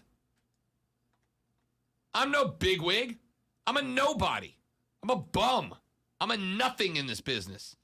But even I, my little podunk self, even I was saying a number of years ago, this is coming. This is happening. This is on the way. This is the direction the sport is going. Okay? It's the direction it's going. You, George, as the governing body, had the opportunity to put some regulations down, to put down some guidelines. And they might have got fought and they might have got changed, but you could have started. You could have tried something and you didn't do it. And now to grab a mic and go, the existential crisis of college football. It's not existential, George. That's not what that word means. It is not existential. It is not the end of college. It's the end of college football as we know it. No, it's not. George? George? It's not. Well, yeah, actually it kind of is. It's not. As we know it. As you just did it, as we know it. I mean, literally, it's different now than what it was 2 or 3 years ago. What's it different? Is. NIL. Some players can make some money. Does that change the product on the field? No, the players can make money out in the open. Sorry, But- scratch that. Thank you for making a correct But point. but we have thank you for making a players- correct point. You don't normally do that, but thank you That's for making not it. That's how it came across. Nah, man. So anyway, as we've talked about many times on this show, still there's not enough data to know what it's going to do. We need a few more years before we will know. Sure. Either you're right or I'm right, or it's somewhere in between. Sure. But George Kliavkoff does not get to call this an existential threat and poison the well of the conversation before the conversation even starts. Well, trying to bring the government into it is not going to fix it. It's not. You have no other option now. I know that so many of you believe that once the government's involved, it's a steaming pile of turd, and trust me, I understand why. But the NCAA created a situation where that's their only option now. Because if the NCAA now comes out and goes, we're going to lay down all these regulations, they're going to have people coming out of the woodworks from the standpoint of the athletes and their representatives going, nope. You let this happen. You put this on the table. You are not going to walk it back now that we are benefiting from it. There would be lawsuits. Guarantee it. Guarantee it. Yeah? Guarantee it. So the only way that you're going to get this is to get the federal government involved. And by the way, not as a let's lay down legislation, but more as a let's work together to create some guidelines. But again, George Kliavkoff, You don't get to call it an existential threat. An existential threat means a threat to the existence of this thing. You're poisoning the well, right? It's not okay, man. So anyway, Mark Hammer and other leaders in college athletics have been asking for federal lawmakers to step in and regulate NIL policies, as if Mark Emmert didn't have, gosh, if only there was something we could have done. That's my cartoon dramatic pose, Lonzo. You need like a hanky when you do that. Yeah. Yeah. And a fainting couch. If only there was something we could have done. Are fainting couches like chases? I'm just curious. Is like what? A chaise lounge, the fainting couch. No, I think a fainting couch is like longer, and then it has like a actual couch part on one side of it. Like a chase does. I don't know what a chase is. You don't know what a chase lounge is? Lounger? They're wonderful. I've had several, including one in my game room right now. It's basically a love seat, a half a love seat with a. It's similar. Okay, I'll say it's similar. Okay, It's similar. It's similar. I'm guessing the fainting couches were fancier. I think it's just an older name for it. Like a fainting couch is actually a couch. It's like a small couch. Okay, all right. So yeah, I'd say a fainting couch is like a small couch. All right, we're really handling the big topics here on the show. I apologize. No need to be sorry. Again. I learned something today. It's my goal to learn something every day, and I did. I don't. How do they fix it? You talked about they could have fixed it beforehand. How do they fix it? This is but it. This is it. If you say it needs fixed, then that means there's a problem No. that I has didn't to be say fixed. fixed. I said regulating. Okay, all right. And by the way, that doesn't mean. But isn't regulation kind of fixing? Not really. Not really. You can regulate things that aren't broken, right? It goes against the old expression, don't fix what ain't broken, but I get it, right? Now, here's what I don't think you can do. I don't think you can put down a regulation of athletes can only make X dollars a year on NIL. No. Why? And oh, by the way, my favorite part of this before I take a break and get to story number 2 you're going to want to know about. Don't you tell me, not for a second, don't you tell me that you are for the regulation of the amount of money that athletes can make under name, image, and likeness, and then tell me you like free market capitalism, because you don't. Not if you want these kids to be limited in the money they can make. If you think these kids should be limited in what they can do with NIL, you do not like the free market. Or you just only like the free market when it benefits you. So be intellectually honest when we have this conversation, yeah? That's all I'm asking for. It is not an existential crisis. It is not a threat to the actual existence of college football. Stop it, George. Got more to that story we'll address later on, but when we come back here in just a minute, I got 2 more stories. The Ohio State athletic director has set up the biggest one, and there's another story about transfer windows coming down the pipe. Texture says, just an FYI, male sports fans don't really care about hearing promos about phalluses. I have no idea whose idea it was to talk about that on a promo. You just heard that and were, what, uncomfortable? It's a joke, man. It's a museum about that. How's that not funny? How's that not funny? I guess I'm just... Why was he specific about male sports fans? Quick, someone get the jaws of life. Rob's skinny jeans are cutting off the circulation to his brain with that take. I'm listening to your argument, Texter. Back after this on the Rob Brown Show. It's the Fan Upstate. Prisma.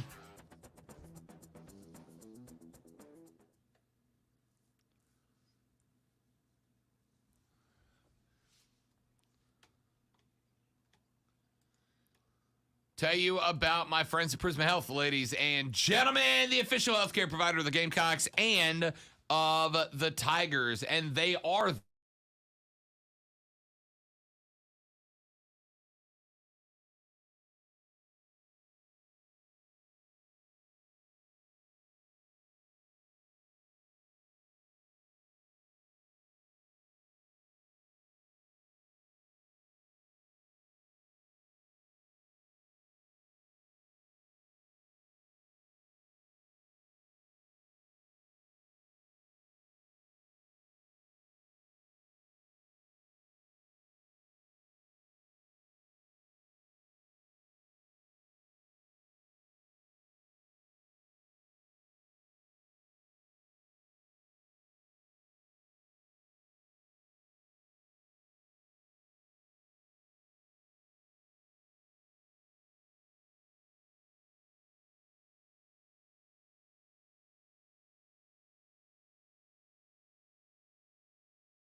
None of you guys could hurt me on the Nerf wall the way Chris did.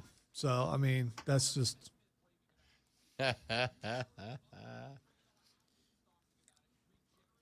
And then I'm like, okay, this hurts, but my friend is really enjoying himself. I don't know. Should I be happy for my friend, or should I be worried that he's enjoying doing what he's doing? And what an amazing aim he has. Yeah, he put some spot checks on you. Although I need T2 to face the wall because he shot me in the forehead, and I had never been shot in the forehead before. Were you wearing the mask? Yeah, no, it caught me like in between the hair and the mask for the first time ever. It's like, ow.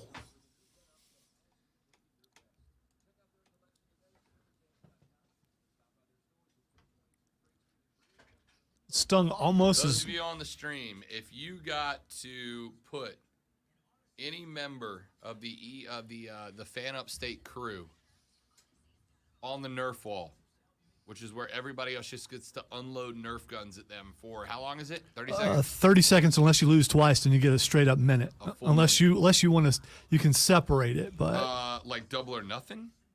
yeah, we've had some things like that where there are like two pay-per-views, like you know, like say AEW and WWE are having a pay-per-view the same weekend, something like that. Or no, you know what it is?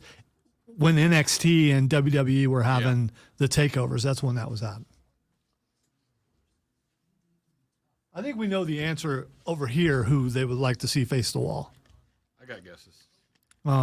Diesel, just because they want his beard to be unkempt somehow.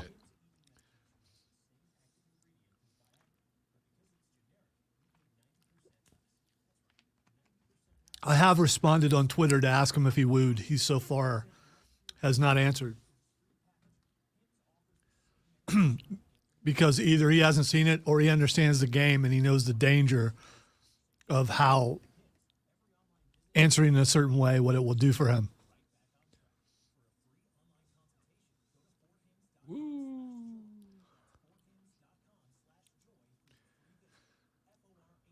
You know, if the guy would have just said, let me hear you woo, then you could get away with it. But the fact that he said Ric Flair woo.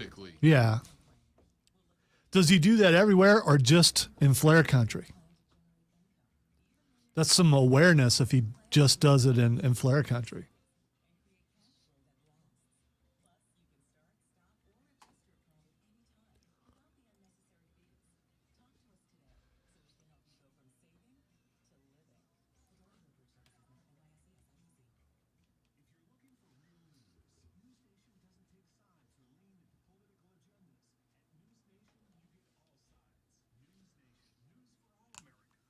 It's a quick liner. Okay.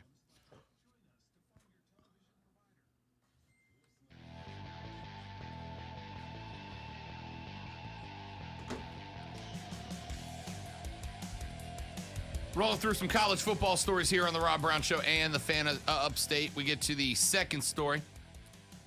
There are things people do with words that drive me crazy. And this one has become quite popular on social media, right? Very popular. Where somebody expresses a really dumb idea or a conspiracy theory of some type, and everybody else just shuts it down and boats all over it, right? This is a bad take. Here's the evidence that you're wrong. You got your facts incorrect, etc. And then what does that person that gets blasted always come back with on social media? Hey, man, I was just asking questions. That's what Kyrie does with the flat earth stuff, right? When everybody's like, Kyrie, I can literally prove to you that the earth is round in 1,010 different ways, including one where we can go outside and do it right now. And Kyrie goes, nah, man, I'm just asking questions. Yeah, well, they're dumb questions. And you're a dumb person. Stop. On the latest episode of Superman and Lois, they go to Bizarro World. Sure. It's a cube. And all I could think of is Kyrie. The Kyrie on that earth, Yeah. he is so happy. It's flat, but like, A lot of times, man. You can fall off a cube. Yeah. Listen, they can't because gravity pulls not down, in. Well, we Gravity don't pulls to the we don't know center. how gravity works on a. Technically, if it's bizarre world, theoretically, you should just be flung Yeah, off into space. it should be. the Yeah. opposite, right? Anyway, Ohio State Athletic Director Gene Smith earlier this week proposed the 10 FBS conferences operate under the umbrella of the college football playoff with their own rules and structure while the NCAA continues to host championships for basketball and the Olympic sports. Asked by a number of people how else he would support that idea, Smith said, and I quote, "I'm just throwing ideas out," end quote. Yeah, well, don't. Bring something to the table or don't, right? Or he's doing that thing where you throw something out there and in multiple outlets and multiple things to the point where you condition people to the question. And then if the question's asked enough, then when it suddenly happens, there's no surprise. I mean, That would be contrived. It would be, something that's planned, all that kind of thing, which would not surprise me because they've been talking about breaking away and doing something for a while. So you throw it out there. It's like putting a poll out and trying to see, what people think. the Kyrie in that universe is arguing that the world is round. Probably. Look, I've heard that argument a bunch of times. Here's my question.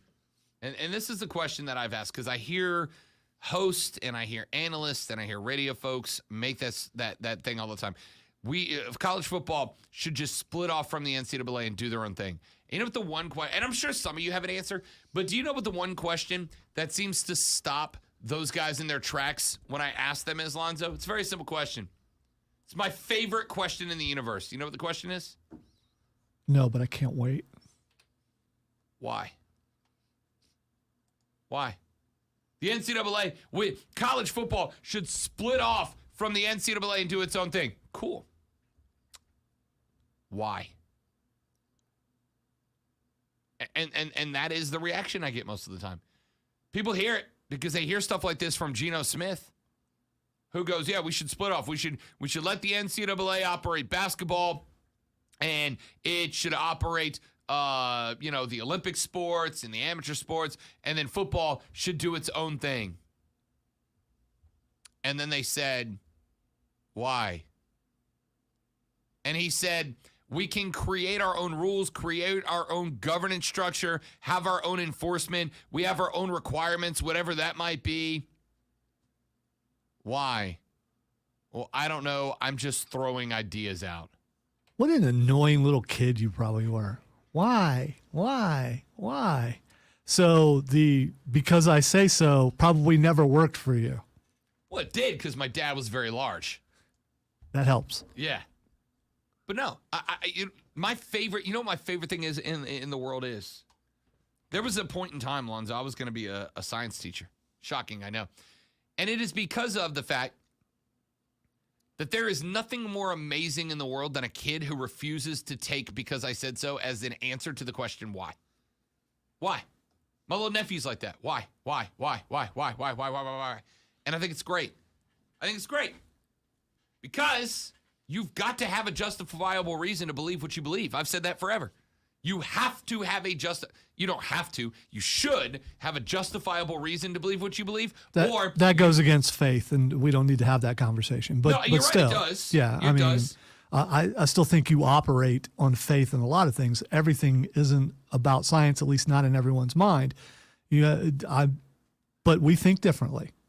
If I am going to make a decision that impacts someone else's life, I am not comfortable doing it without knowing why I want that decision to be made, right? Why do I want that decision to be made? If I want to impact somebody else in any way, which this would have a massive impact on a lot of people, especially if it gets to the point that the CFP decides to go their own way. You can go. They decide to go their own way and create their own entity, and then they go, you know what? We're not going to give money back to the programs. Other sports might die because of this, right? So, yeah, if you want to act and behave certain ways in your life, without knowing why you believe what you believe, other than you just believe it, that's cool. That's fine. It's your life. I'm not here to judge. But if you are going to make decisions that impact other people's lives, you had better come to the table with a really good reason to the answer why. And when Gene Smith comes out and goes, we should completely change the structure of college football, and somebody goes, why? And his answer is, I'm just throwing ideas out. That's not good enough. That's not good enough. How would you react if your state legislature came out and said, we're going to put this new law out? And when it came time for debate, they got to the floor and the response to why the new law was, we're just throwing ideas out? No! Can't do that, man. Give me an answer, the reason why, or stop. Now, Gene Smith clearly believes that there is a justifiable reason that the college football playoff should split off from the NCAA. And that's cool. But tell me what it is. Tell me what it is. Tell me what it is. His answer, the only answer that he has given so far is, quote, we need different rules. Well, the NCAA, you can't work within the NCAA to change those? And don't get me wrong, I am not pro NCAA, all right? However, a move to have football be its own separate entity would impact a lot more than just football. It would impact a lot more than just football. And I'm watching out for those athletes too. They matter as far as I'm concerned. 71307 Preferred Home Services text line. Fan, I am fully in favor of what Smith is proposing. The why is simply answered by looking at what the NCAA has proven to be incapable of doing, and that is just about everything. The NCAA is not currently running the playoff system in football anyway. My prediction is within 2 years, the Power 5 in Notre Dame will pull from the NCAA will pull from the NCAA, and the NCAA will only govern the other sports. I mean, I think you're right for the record. I think you're right. I think that is inevitably going to happen. My fear, and now I feel like I sound like the NIL people, my fear is you are going to create a cascade of consequences, not for football. Football will be fine. But for everybody else, are we good with that? Are we good with that on the justification of we don't like the NCAA? It's your question to answer. Third hour's next on the Rob Brown Show. This is the Fan Upstate.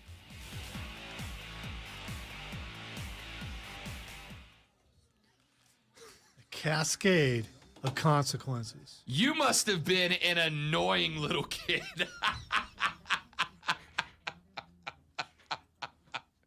That was great. We're gonna go back home. Why you have to be mad? It's just that easy.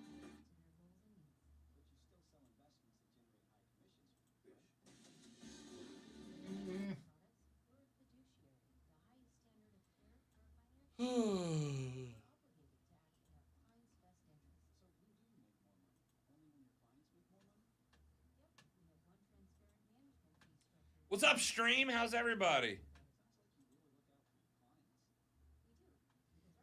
Hey, Mr. Scientology, Liber Rob, the No Faith Warrior. I hope you are reincarnated as a pair of fat man's skinny jeans.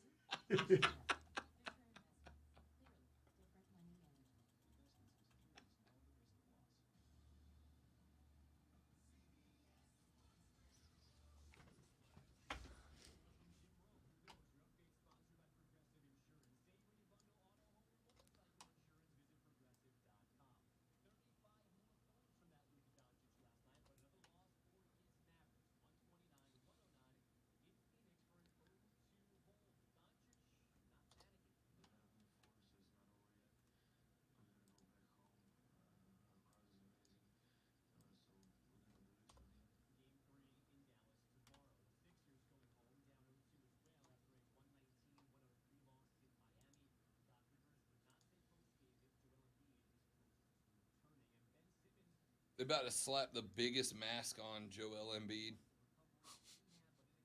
About to put that Rip Hamilton mask, but like a mask on top of that one.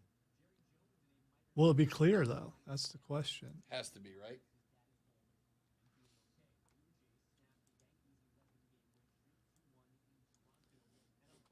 I don't think they've changed it, but back when I was in high school forever ago, in wrestling they had masks because I had to wear one. Yeah. And it was just like big old, and you have no peripheral. Yeah. It's, yeah.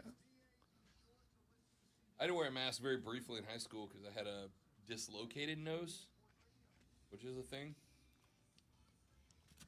I hit the corner of an iron table and knocked all my teeth crooked. And I had braces and springs, and they all exploded within my mouth. And then I wrestled the next day because, That's what you do. well, I didn't want to miss the opportunity because you never know if you're going to get the chance again. It was city championships, and no, I didn't win, but I still wrestled. And Pippin from South High School said, "I'm going to make you bleed, and I'm going to make you choke on your blood." He went like real Ivan Drago on you. Oh, no, well, kind of. And then he proceeded to put his chin into the mask and drive it into my mouth until my mouth started bleeding. So he didn't lie to you. Yeah, and I kind of slammed him into the bleachers because he had gotten injured earlier Yeah. on his elbow, so I just grabbed his elbow every time he did that, and it was ugly. I have a picture of it at home because it made the yearbook, the match. It was so bad that because it was our rival high school, that we knocked. Back then, the coaches would sit on two chairs on either end of the mat. I don't know if you've ever seen the movie Vision Quest. It's kind of like that. We knocked coaches off of both chairs, and turns out the referee was from South High School. How it works, you get warned, then you get cautioned, then they take a point away, then they take 2 points away. Okay. They went straight to taking 2 points away from me for stalling, and he won by 1 point. Oh no. My coach nearly got You got my- hometown cooked. yeah, my coach nearly got kicked out of the entire tournament, a tournament that we had won. I think last count was like 35 to 40 years in a row or something like that. It was yeah. You got hometown But you know cooked what? out of a dub. That was back in 1985, and I still remember it. Definitely no grudges being. I forget. It has nothing to do with grudges. That hurt. First knocking my teeth nearly out. I think I told you about that before. I went to it was emergency at the orthodontist. They didn't know what to do entirely. And so what they did is they dipped snips in alcohol and started cutting the wires. Then the biggest hygienist I've ever seen in my entire life walked up and put her hands on my shoulders. I'm like, why is she doing that?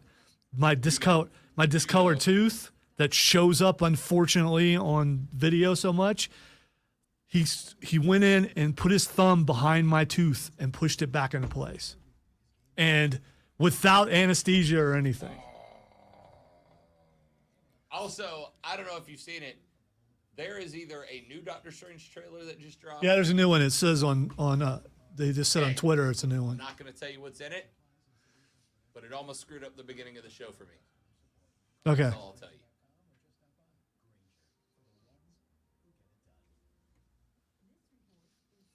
And no, I'm not trying to tell people how tough I am, just how stupid I am. There's tough and stupid are can go hand in hand, but it was pretty dumb. You want to be dumb? The coach even asked, he's like, "Hey, let this guy wrestle." I was like, "I'm gonna give up my fuck, coach," because I couldn't really talk. So, but yeah. If you want to be dumb, you got to be tough.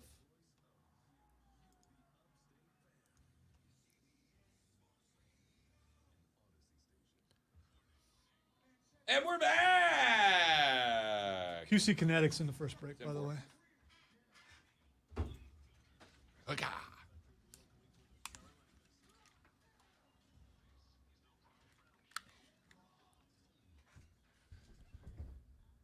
On a very brief callback to yesterday's show, Texter says, "Hey, Rob Lonzo, I was late getting on this morning. Did you try the funny bones? And if so, what did you think? They're impossible to find in the South, but they're everywhere in Massachusetts." They were impossible to find in the South. Their locator on their website gave me one place to look, and they did not have them there. I did not look. I will keep looking, and if I find them, we will taste test them on the air. Hey, Mr. Scientology Liberob, the no-faith warrior, I hope you are reincarnated as a pair of fat man's skinny jeans.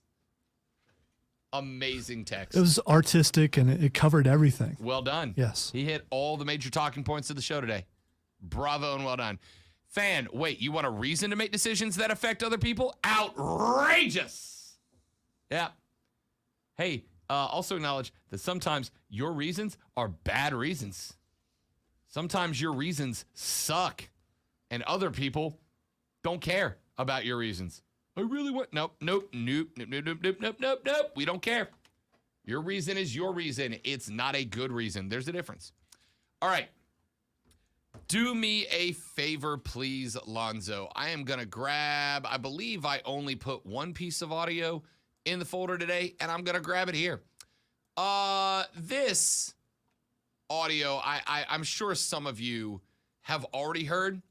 I cleaned it up. I edited it down a little bit, but this, I lied. There's two bits. First, I found the audio from Draymond Green after he flipped off the Memphis Grizzlies fans. Clip number one, this is what Draymond had to say, which set up clip number two. Here is Draymond Green after flipping the double bird that inspired our conversation yesterday. He's so hard to root for. Oh, okay, God. so I guess you all right. have an issue. That's clip two. Did I put them both under clip one? I may have. Don't worry about it. No, that would be, I just grabbed the wrong one. My bad. My bad. All good. All good. This is Draymond Green talking about the double bird. You're gonna boo somebody who get elbowed in the eye and face running on blood, you should get flipped off. So I'll take the fine, I'll go do an appearance and make up the money. But it felt really good to flip them off. You're gonna boo someone that get elbowed in the eye and blood running down your face, I could have had a concussion or anything. So if they're gonna be that nasty, I can be nasty too. And I'm assuming the cheers was because they know I'll get fined. Great, I make $25 million a year. I should be just fine. Whoa! Draymond. I make $25 million a year. I'll be just fine. It's incredible. Then, yesterday, on First Take, and I don't like to do this often, because that show is inspired, Lonzo, created to do exactly what I'm doing right now.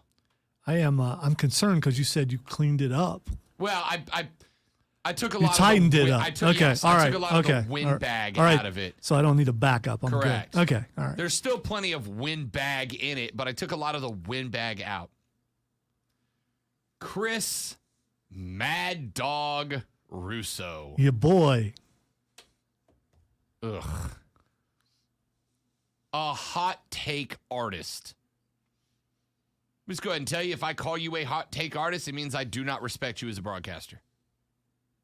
Hot Take Express. Mad Dog Russo. Well, Mad Dog, I am Sex Panther Brown, and I'm here. I got friends in high places like JJ Redick, because JJ heard Mad Dog and had words for him, which I loved. Here's Mad Dog versus JJ yesterday on the Draymond situation. He's so hard to root for. Oh, Okay, God, so I he's guess you so have hard. an issue. Just shut up and play, will you please? America's tired of Draymond Green. And I deal with them constantly. The fans, they're not, San Francisco fans, different story. Oh, they're tired of, listen, should be quiet and play. And we all know he's got a great skill set for that team, but who in the world is sitting there? He's so polarizing, I can't root for him. I understand how good he is, I can't root for him. And then to tell us how much money he makes, nobody wants to hear it, huh? Pipe down. Nobody wants to hear it. You make $25 million. Big. Whoop-de-doo. You make $25 million a year. I want to take a little umbrage with you're allowed. Go the ahead. shut up and play, because that has the same sort of connotations that the shut up and dribble crowd has towards athletes. And I have a real problem with that. And specifically with Draymond, the idea that America is tired of him. you do realize the guy has a very, very popular podcast that he hosts where he talks himself for a majority of the episode, and people listen to that. He signed a talent deal with Turner because people want to hear what Draymond has to say. It's true. The reason they want to hear what Draymond has to say is because just like in this press conference, he is real, authentic, and unfiltered. And as a player, he is real, authentic, and unfiltered. The edge that he carries himself with, he's talked about this since game one. Klay Thompson has talked about this since game one. It's what makes him great. It's what makes him a future Hall of Famer. It's the reason he is who he is. It's just like saying, hey, Ja Morant, stop dancing when your teammate's making a three.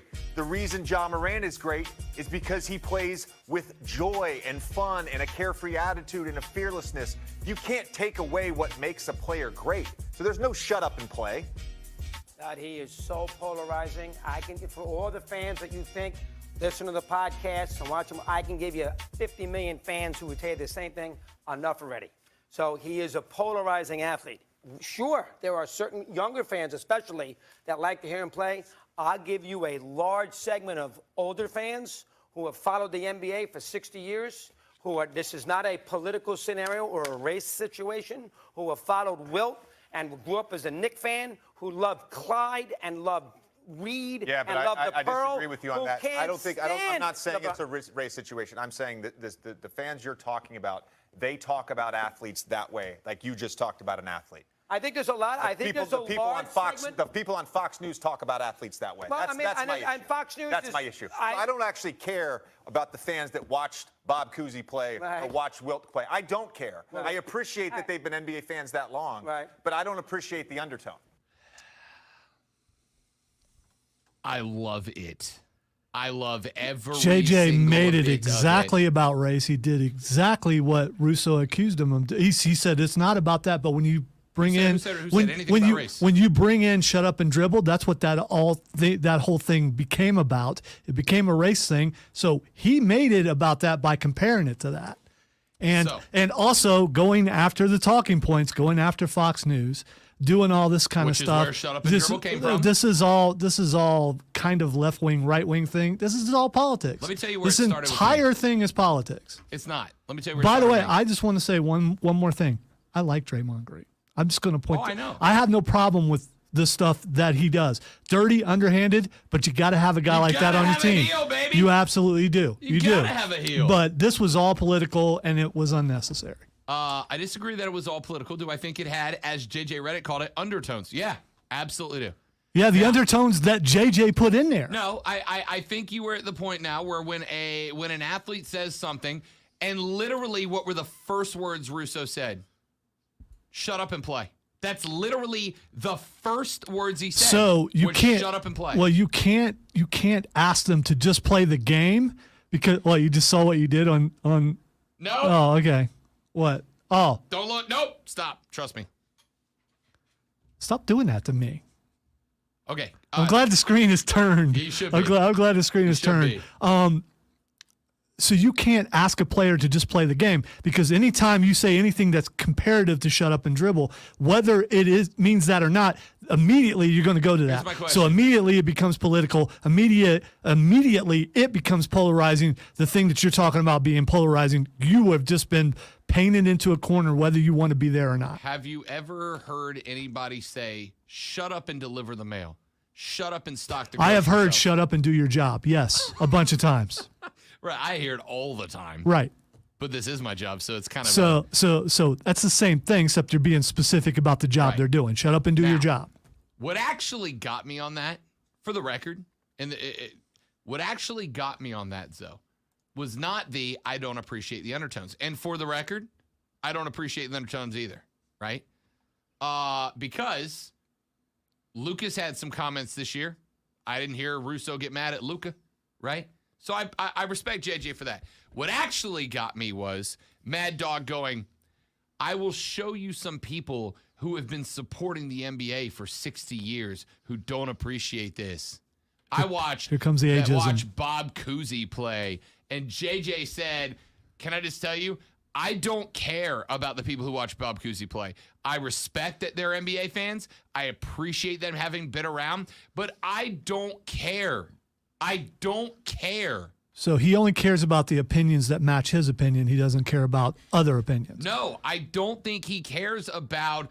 First off, Russo was wrong because he said people watching the average age of the NBA fan, the average age of NBA viewer is 42 years old. Well, it's changed over the years, and that has to do a lot with what you've talked about, how the NBA is more of a me thing than a we thing as far as the teams go. Partially the NBA's fault. Yeah, well, for sure. And that will skew younger because of that. So I also, for the same reason we talked about with baseball yesterday, right? Well, that's not the way a ball player does it. No, that's not the way your ball players did it. But this ain't your game anymore. The game belongs to the people who play it. The game belongs to the people that play it and the people who love the people that play it. I know a dude who sincerely wants to get rid of the three-point line in basketball, Lonzo. And his only argument was basketball was better when there was no three-point line. To a certain degree, it was because it was a more complete game. Now the game is centered around just going down and chucking up a three. And the teams that are more fun to watch are guys who drive the paint. But I like collision, Wait, hang on. and I don't like Steph Curry, and it's all his fault. There it is. The Warriors the other night shot 97 field goals. 32 of them were threes. It's about a third. About a third of basketball shots are three-pointers. About a third. That's fine. All right? JJ's fine with this comment here. JJ's fine with the comment of, it does not matter if you loved Bob Cousy and you don't think the NBA is good. Then don't watch. We don't care. Right? Don't care. It just is what it is. Texas said, fans, so if they just shut up and play, what would you guys have to talk about? You guys aren't really breaking down games, kind of sports radio. No offense. Well, we do break down games. In fact, yesterday. You guys don't even break down games. I want to hear what the stats were from last night. How many people made shots from the point? How many people made 3-point shots? This isn't a real sports show. So, to me. Only once a year will I do that. I'm done. I'm done now for 2022. Yeah, I'm done. See you next May, that sports guy. Yesterday, we spent 2 minutes talking about Draymond Green throwing the finger. And if you don't believe me, go to the website, thefanupstate.com. Go to our podcast section. And in our podcast section, you will find a podcast version of yesterday's segment where I broke down Steph and the Warriors versus Ja and the Grizz from a basketball perspective. Sports are best when they're well-rounded. Sometimes you analyze basketball. Sometimes you analyze the things going around basketball. This is the thing going around basketball. You keep talking about, you've talked about this many times, that this is your boys at a sports bar talking whatever. So we're at that table. There's a table over there, right next to us, a table that all they're doing is talking about stats. Sure. Hit up that table. No, don't. Hang out with us. We're awesome.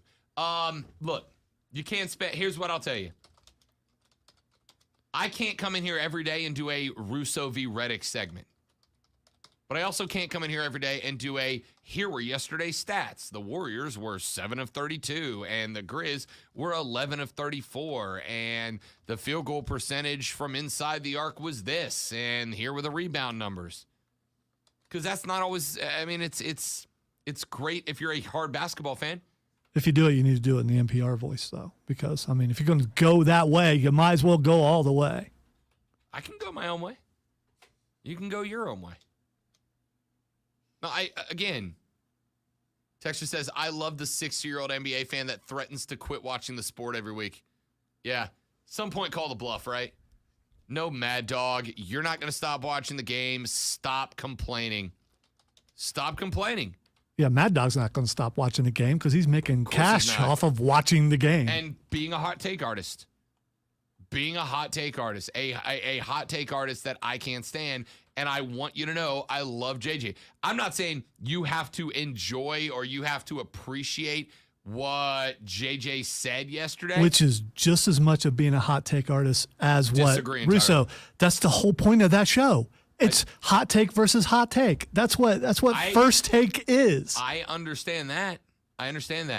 I think occasionally somebody goes so overboard that the response is not a hard take. The response is a good take. And then they go to Fox and get their own show. I doubt JJ Redick's doing that. Of those two guys, Russo is. Well, you should know who I was talking Oh, yeah. about. You know. Oh, I get what you're saying. Yeah. Ugh. Listen. Next thing you know, you're working with Shannon Sharp. Listen. It's real simple, dude. If you don't like what Draymond Green has to say, then just watch him play basketball and go away, right? You do not have to listen to his post-game press conferences. You do not have to listen to his podcast. You do not have to intake any Draymond Green discussion. Just watch the game. If you don't like what LeBron has to say, don't read his Twitter account. Don't watch when he comes on the news. Don't go see his movies. I've said this about every You athlete. probably shouldn't go see them because the movies have not been that. They haven't I been still that haven't great. seen Space Jam 2. Yeah, it was not that. It was not that. It's not his fault Yeah. entirely. I heard he Not was that great. really good in Trainwreck Yeah. as like a cameo character. I've heard that too. Yeah. Here's the thought. If you don't like these athletes, yeah, then don't pay attention to them. Well, I telling someone, I disrespect your opinion, so shut up. Just ignore them. Like, isn't that what we all got told when we were kids? Mommy, that kid's being mean to me. Okay, well, ignore them. Don't give them the time of day. If Draymond's saying, F that crowd for cheering me and fine me, I make $25 million a year. I'll be fine. If that bothers you, you know what you don't have to do? You don't have to listen to Draymond in the postgame press conference. Is Draymond WWE or AEW? That's a good question. I'm going to say WWE, and here's why. Because WWE is fine with just the mildest bit of profanity for the sake of shock value, right? You get one B word a week out of WWE, and it's always at the end of the show. I'm going to make you my B word. I don't know. There was a lot of holy boats going on NXT yeah. Tuesday night. Were They there really? let it go more so than you. I don't think they could stop it. Once it reached a certain point, there's not a lot of delay you can do other than cut the mics out completely. I think Draymond's middle finger is about the edge of what WWE will allow profanity-wise, but the I make $25 million a year, I'm fine is absolutely a Vince line. Okay, and all those things would happen after 10 p.m. Yeah, Yeah. correct. Hey, speaking of wrestling, you know what we should come back and do after this break? Segue. Trey said this is not just a sports show. It's a sports entertainment show. Damn right. Let's do some sports entertainment. It is Fight Club. Your home for all things combat sports in the upstate, and that's next on The Rob Brown Show. This is the Fan Upstate. QC.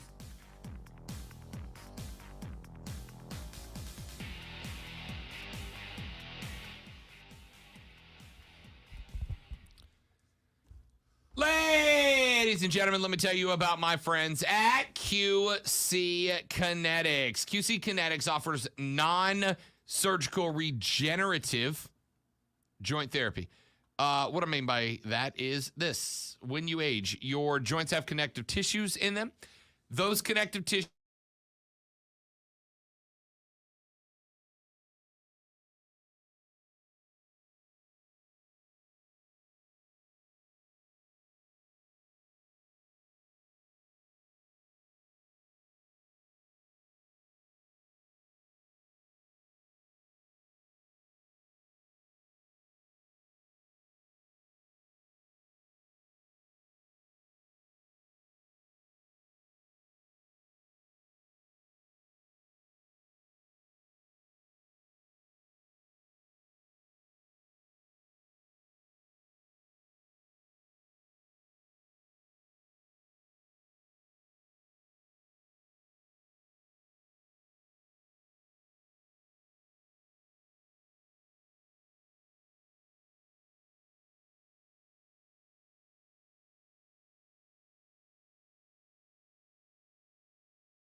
sports entertainment show.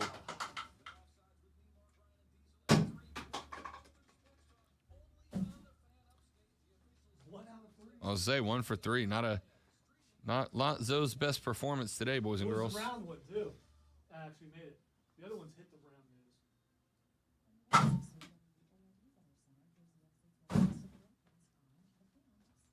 Adjustments were made.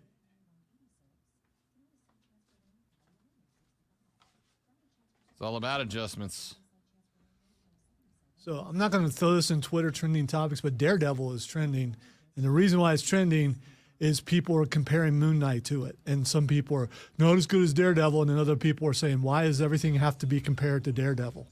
Why can't you just enjoy was the most unique product? But why can't you just enjoy the show? Can't you just like something without going, yeah, I like it, but it's not as good as this? No, I can't. Why can't you just like I it? can.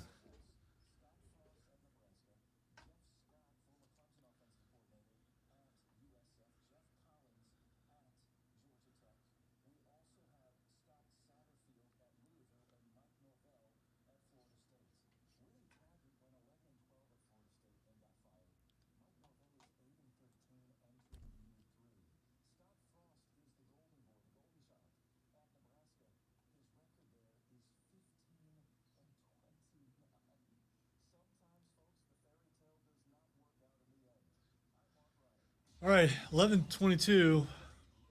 Still haven't seen a reply from Diesel about whether he wooed or not. You're not going to. So, if you are listening to the stream and you also listen to the other show, that fine program, Make him answer. ask Diesel if he wooed. I think we all need to know.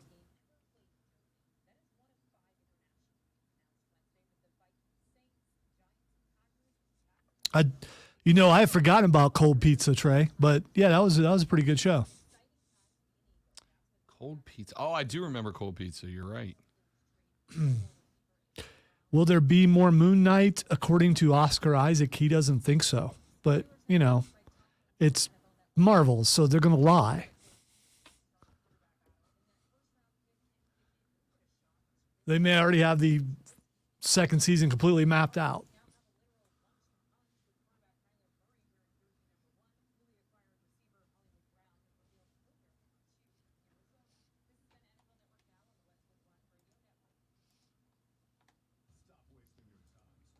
Stop wasting your time.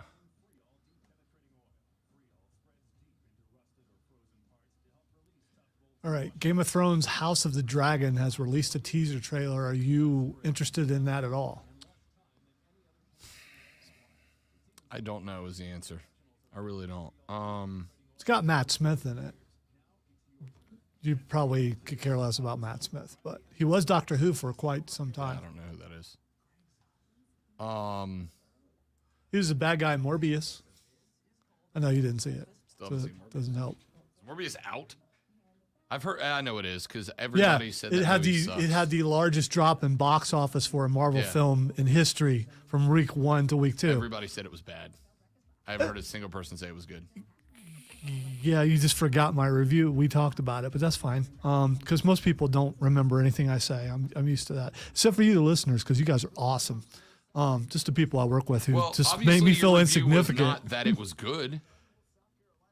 What I said was, if you ain't got anything to do and you want to go see a movie, go see it. So your review was not. It's good. Your It review was. wasn't great. It exists. It wasn't horrible either. It wasn't like a Fantastic Four Silver Surfer type bad. I'm trying to think, what is the worst superhero movie I've ever seen?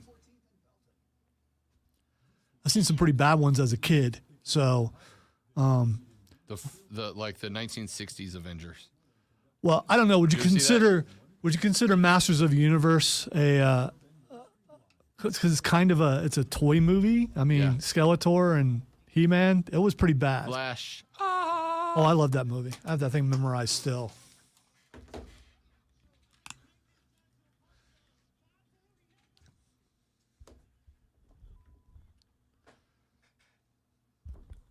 Well, welcome into Fight Club, where it's strategically placed right after a segment where Rob and I knew we were going to fight. And so this way we could talk about wrestling and say, we were just going to talk about wrestling. We good, right? Yeah. We good? Yeah, we're all right. good. We're good. okay. We good. By the way, if you watch on the stream, which you absolutely should, you already know we're good. We went to our second go-to. We talked, comic book stuff. Yeah. So we're all right. We're calmed down. We'll actually go into the office together later, and we'll be all right. No, I'm leaving.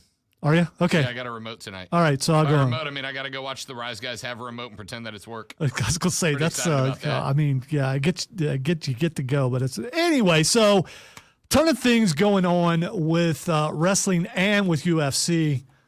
Let's start with WWE because they have a what was that premium live event? Is that what you said? Premium live event. Oh, I did it. Look at that. Well done. I'll never do that again.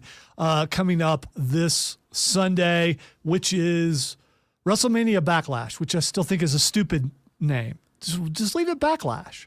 So I guess it makes Gives the them fact a reason to say WrestleMania one more time. Yeah, it directly relates to whatever happened in WrestleMania, which was a while ago. Okay, fine.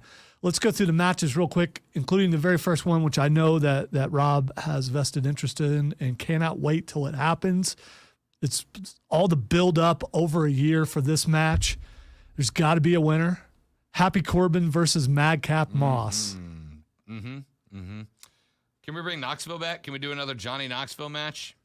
I prefer another Johnny Knoxville match. I don't know. That would get old after a while. Nope. Hard disagree. Just give me jackass matches all the time. I don't know, man. I don't care. So you're not even going to pick a winner. Madcap. Okay. All right.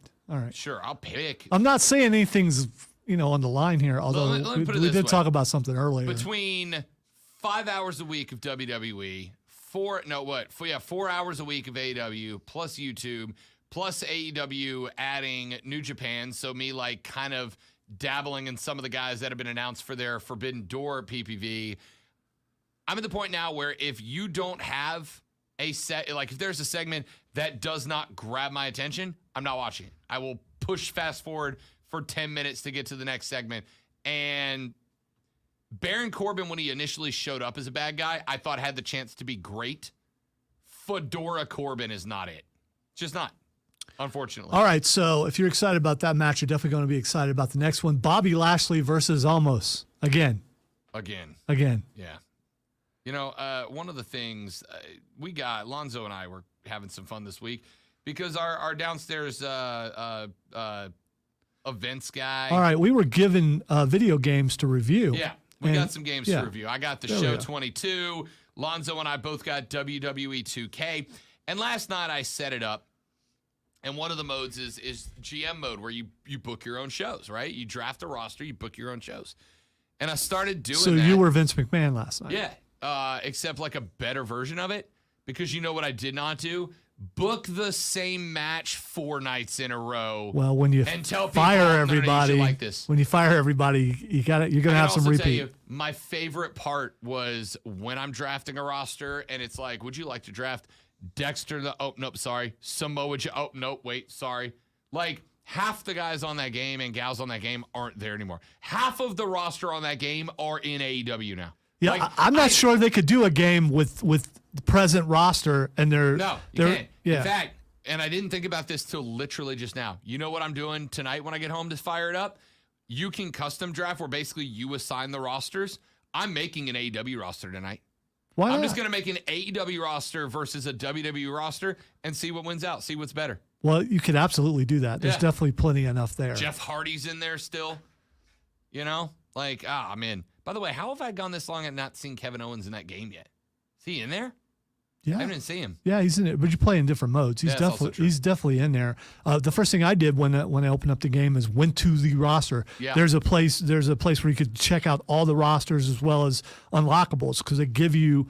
Our version gave us some points where you can unlock a character. I just haven't spent any yet. Yeah. So who you got? Bobby Lashley or Almost? A nap. Come on. I mean, like, they're building Almost, right? Like, they want him to be a thing because he's giant. I'll take Almost. Yeah, I Bobby guess. Lashley is the first guy to beat Almost. I think What it's happened with yeah. Lashley? Like, Well, he went through a cycle, and now it's his turn to go back down for a while. So I'm going with almost also AJ Styles versus Edge. Damian Priest is banned from the ringside. Yo, I'm here for Dark Edge. I'm here for Cult Leader Edge. Only if they build the stable a little bit more. Yeah, I 2 is not enough. It's not, and again, I actually like Damian Priest too. I didn't get it.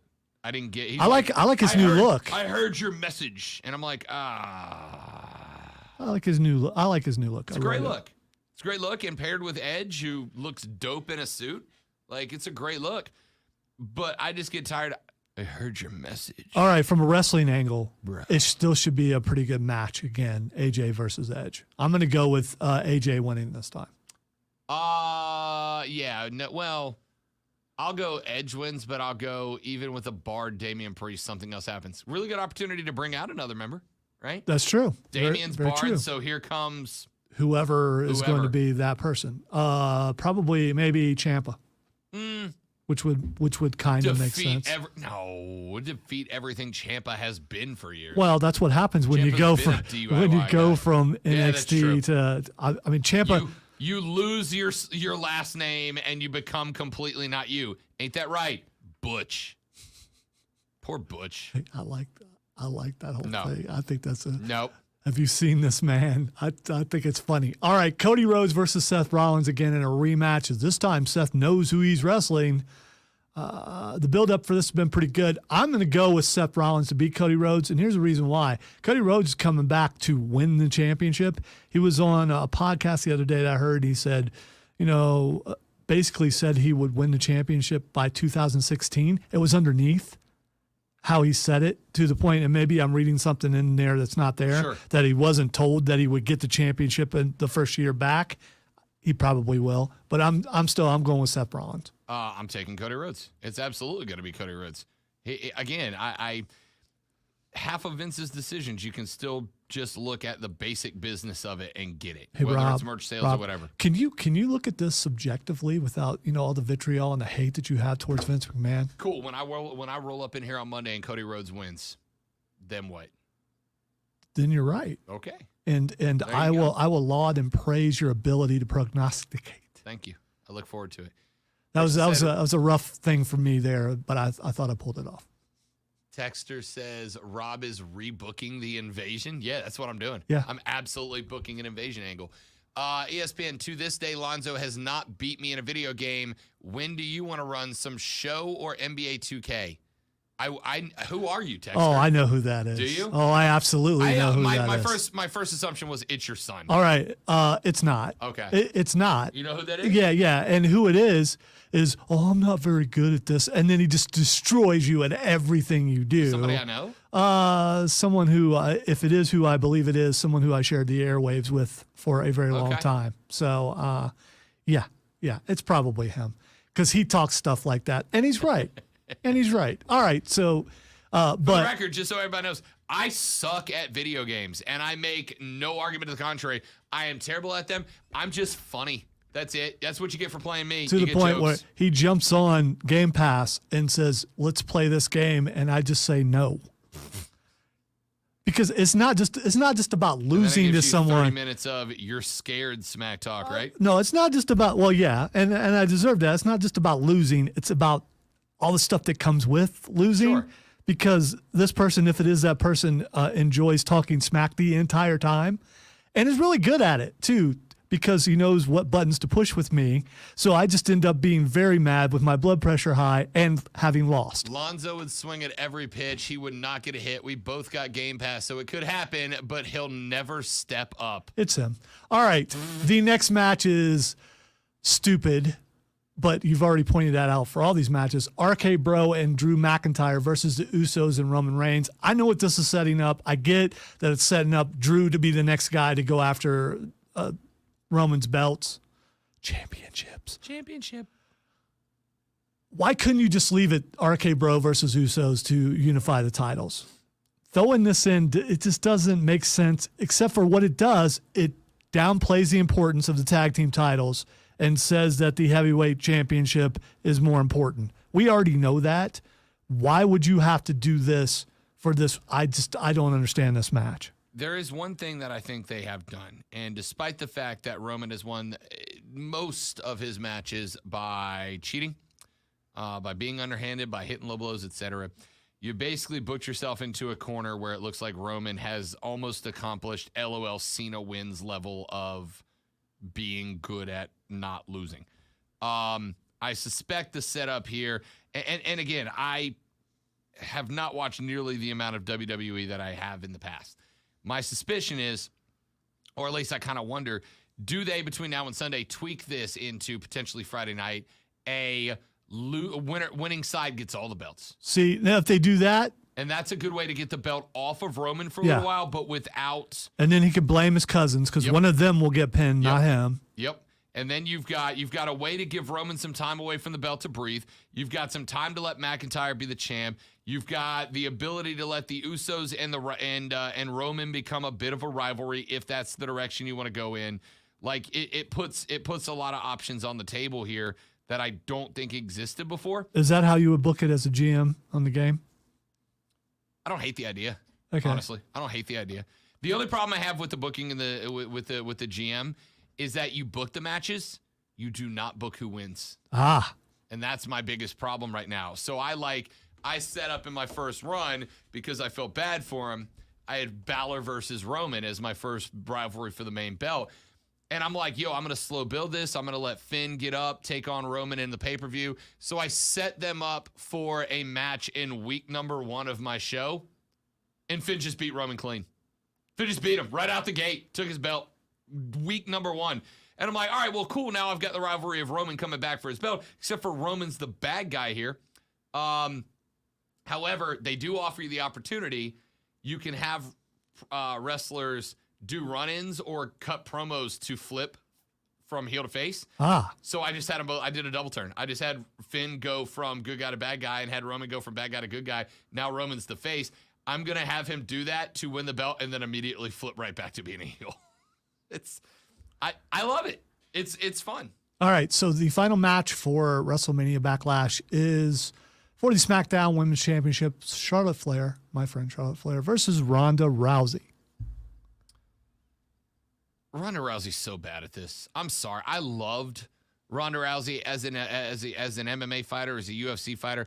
I loved Ronda Rousey when she showed up. I thought she had the potential to be the biggest thing in professional wrestling in who knows how long. Lonzo, she's just bad at it, man. I love her. I want her to do well. I'm pulling for her. She's just not good at this. All that being said, who wins? Ronda Rousey. Yeah, Ronda Rousey wins. Ronda Rousey. All right, there is a big-time UFC event this weekend, one of the better cards I've seen in a long time, UFC 274. Just going to go over the main card real quick. There's at least one fighter in every match that you probably have heard of. Mauricio Rua versus Ovince St. Preux. Let's see, Donald Cerrone versus Joe Lawson. Are we done? Cowboys done, right? Cowboy ain't won in a long time. Ass kicked lately. Michael Chandler versus Tony Ferguson. And then you have the co-main event, Rose Namajunas, finally I said it right, versus Carla Esparza. Are you sure? Oh, I'm absolutely sure you said it sure. right? Oh, yeah, I did. I don't know why I struggle with that name. There's other names I should struggle with, but I've struggled with her name. And I've always just called her Thug Rose because I couldn't say Namajunas, but I said it twice now in one segment. Rose versus Esparza. It is a rematch of their fight. I am looking forward to that. Probably going to buy this fight for sure. That's a big time fight. But the other one is Charles Oliveira versus Justin Gaethje. First off, and this is a big deal. Don't sleep on Shogun. Don't sleep on that fight. Right. I don't know that either one of those guys is ever going to get all the way back to the top, but Shogun Rua I don't know if it's his farewell fight. Dude's 40. All right, so I did say his name wrong, but yeah, I got Namajunas right. It's Shogun Rua. Yeah, I know. Yeah. The way they do it, they put the names together. They're not separated, and that's my excuse. So Shogun Rua is 40 years old. This is probably his last run, but there is no more dangerous animal than a cornered animal, right? And Shogun knows he wants to go out. What's the old phrase? Go back with your shield or on it. He wants to go out with a shield. He's got to win this. That being said, Samperu got a KO back in 2014 against Shogun in 34 seconds. So you got two really confident dudes coming into this one. Yeah, and then they do that. Oh, well, he's learned his lesson to coming into this, and Better hope. He makes it a minute instead Better of hope. 37 seconds. Chandler Ferguson's got the potential to be good, but Rose and Carla is I don't know, man. Esparza has gotten better, but it has been a process, whereas Rose just kind of had a firecracker strapped to her back, right? So you're really going to get to see here whether or not a quick rise to fame matches up with somebody who has learned the game step by step in the same amount of time. Esparza's on a 5-fight win streak. Yeah, Rose has got it though. She's hot. I mean, I'm not talking hot like looks. I'm talking like she is winning every damn fight she's in right now. You're going Rose. I'll go Carla for the sake of having some fun. Do we bring Nerfwall to the show? Or are you sticking that with strictly the Pulse? Because I'll come with the Pulse. I was going to say, just because you lose here doesn't mean you can't go over there to pay up. I'll come with the Pulse. Oliveira, Gaethje. If Oliveira wins, I believe what they said is now they're saying that he will be better than Nurmagomedov. I can't say that one. I hate that. It hurts. It does. It does. Can you say it? I believe it's Nurmagomedov. No, that's wrong too. Right, so Nurmagomedov. Yeah. No, that's not how you say it. I bet the guy who's texting about playing me in a video game could say it perfectly. Fair enough. Because he's a big MMA nerd. So Gaethje, Oliveira. Gaethje. I'm going Gaethje to upset Oliveira. I'll go Oliveira for the sake of the Nerf wall.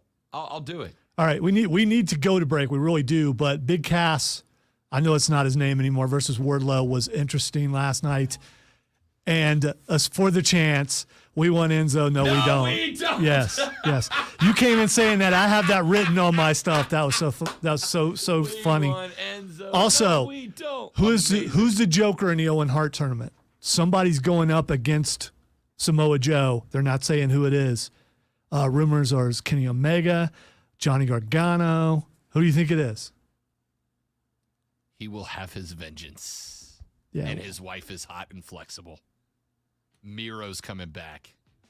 It's been too long. I want to see Miro versus Joe. Miro versus Joe. The question is, who gets hurt first? Yes. That's it. We're coming back. Twitter to wrap it up on the Rob Brown Show. Rob Alonzo, this is the Fan Upstate. Steven said, why does everyone hate Green Lantern? I love Green Lantern. Yeah, I loved it too. Ryan Reynolds' movie. And I love Ryan Reynolds.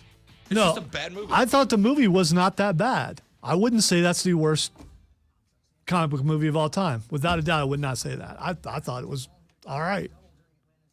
I guess I'm just easy to please.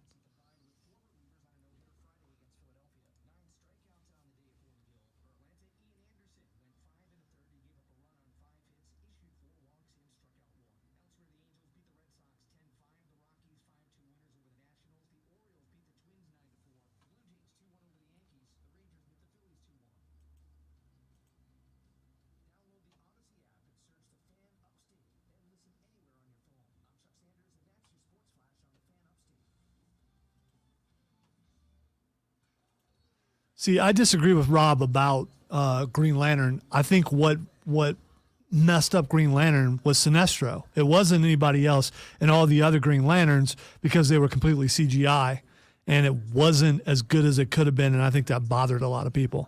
I think Ryan Reynolds is pretty much good in anything he does. But he also has that sarcastic humor that I really enjoy. So, and he basically plays the same guy in everything.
Parking is hard, man. So if you come in this parking lot, you're going to be scrutinized, and we're going to watch. But you can't help it. I get it. I don't. My problem is I don't pull forward enough.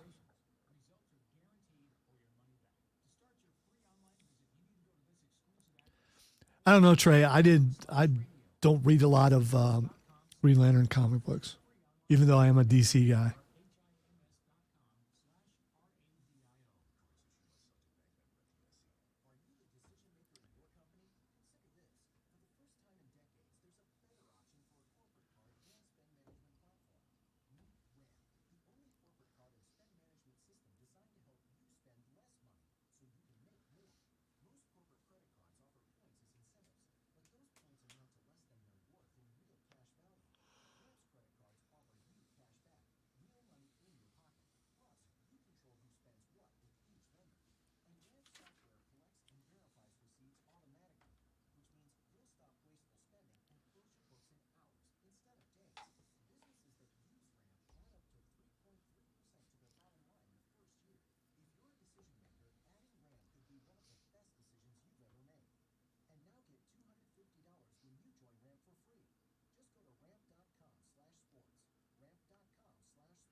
So look at the person parked in the second space. Is that the person who normally parks in the first space?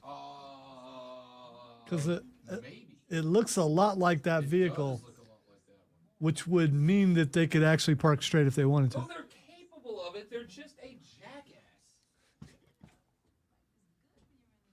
jackass. It seems like that's the same vehicle. I could be wrong.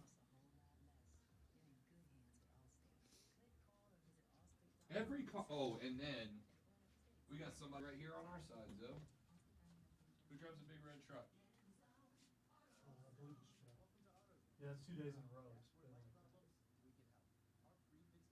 Wait, Joe? Oh, gotcha. Yeah, you haven't met Joe before. I told you about Joe. He does production downstairs and stuff. I don't think I'm He's also a drummer.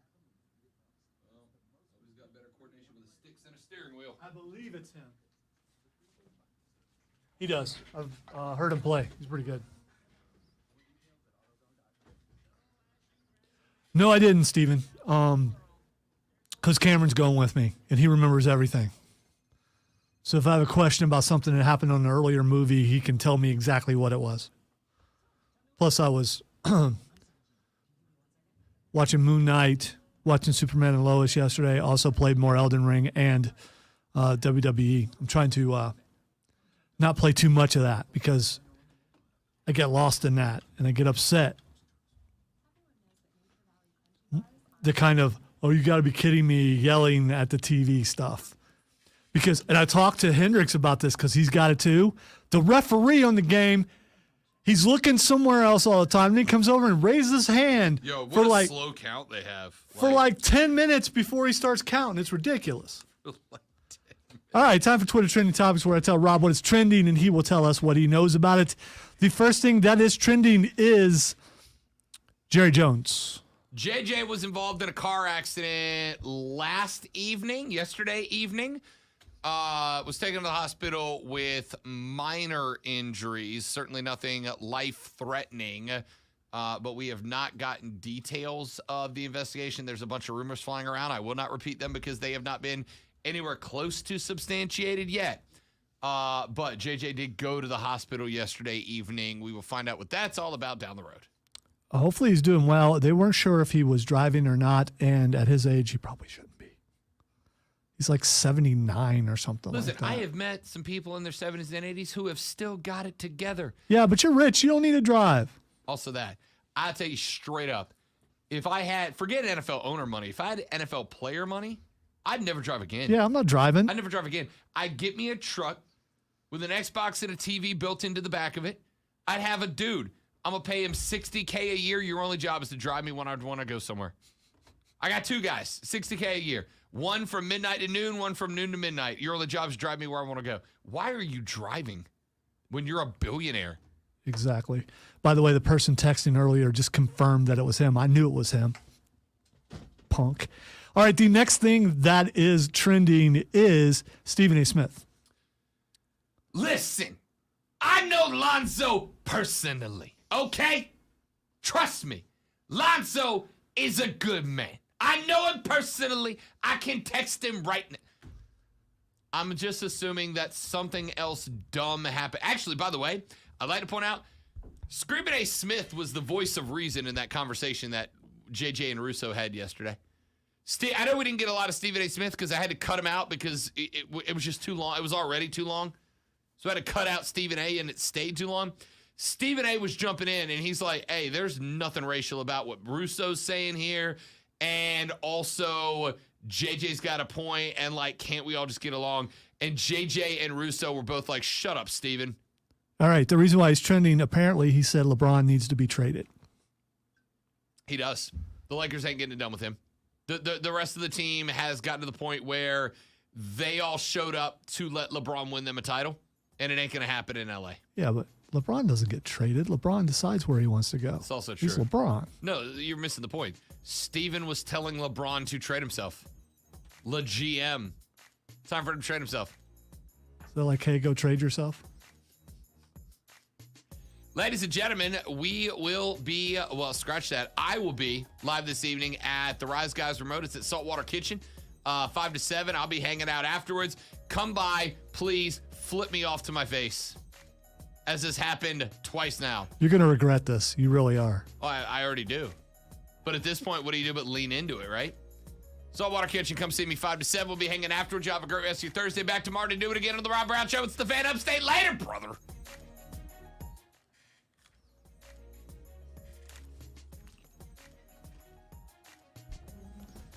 Oh, no. No, we're not. Sorry, stream.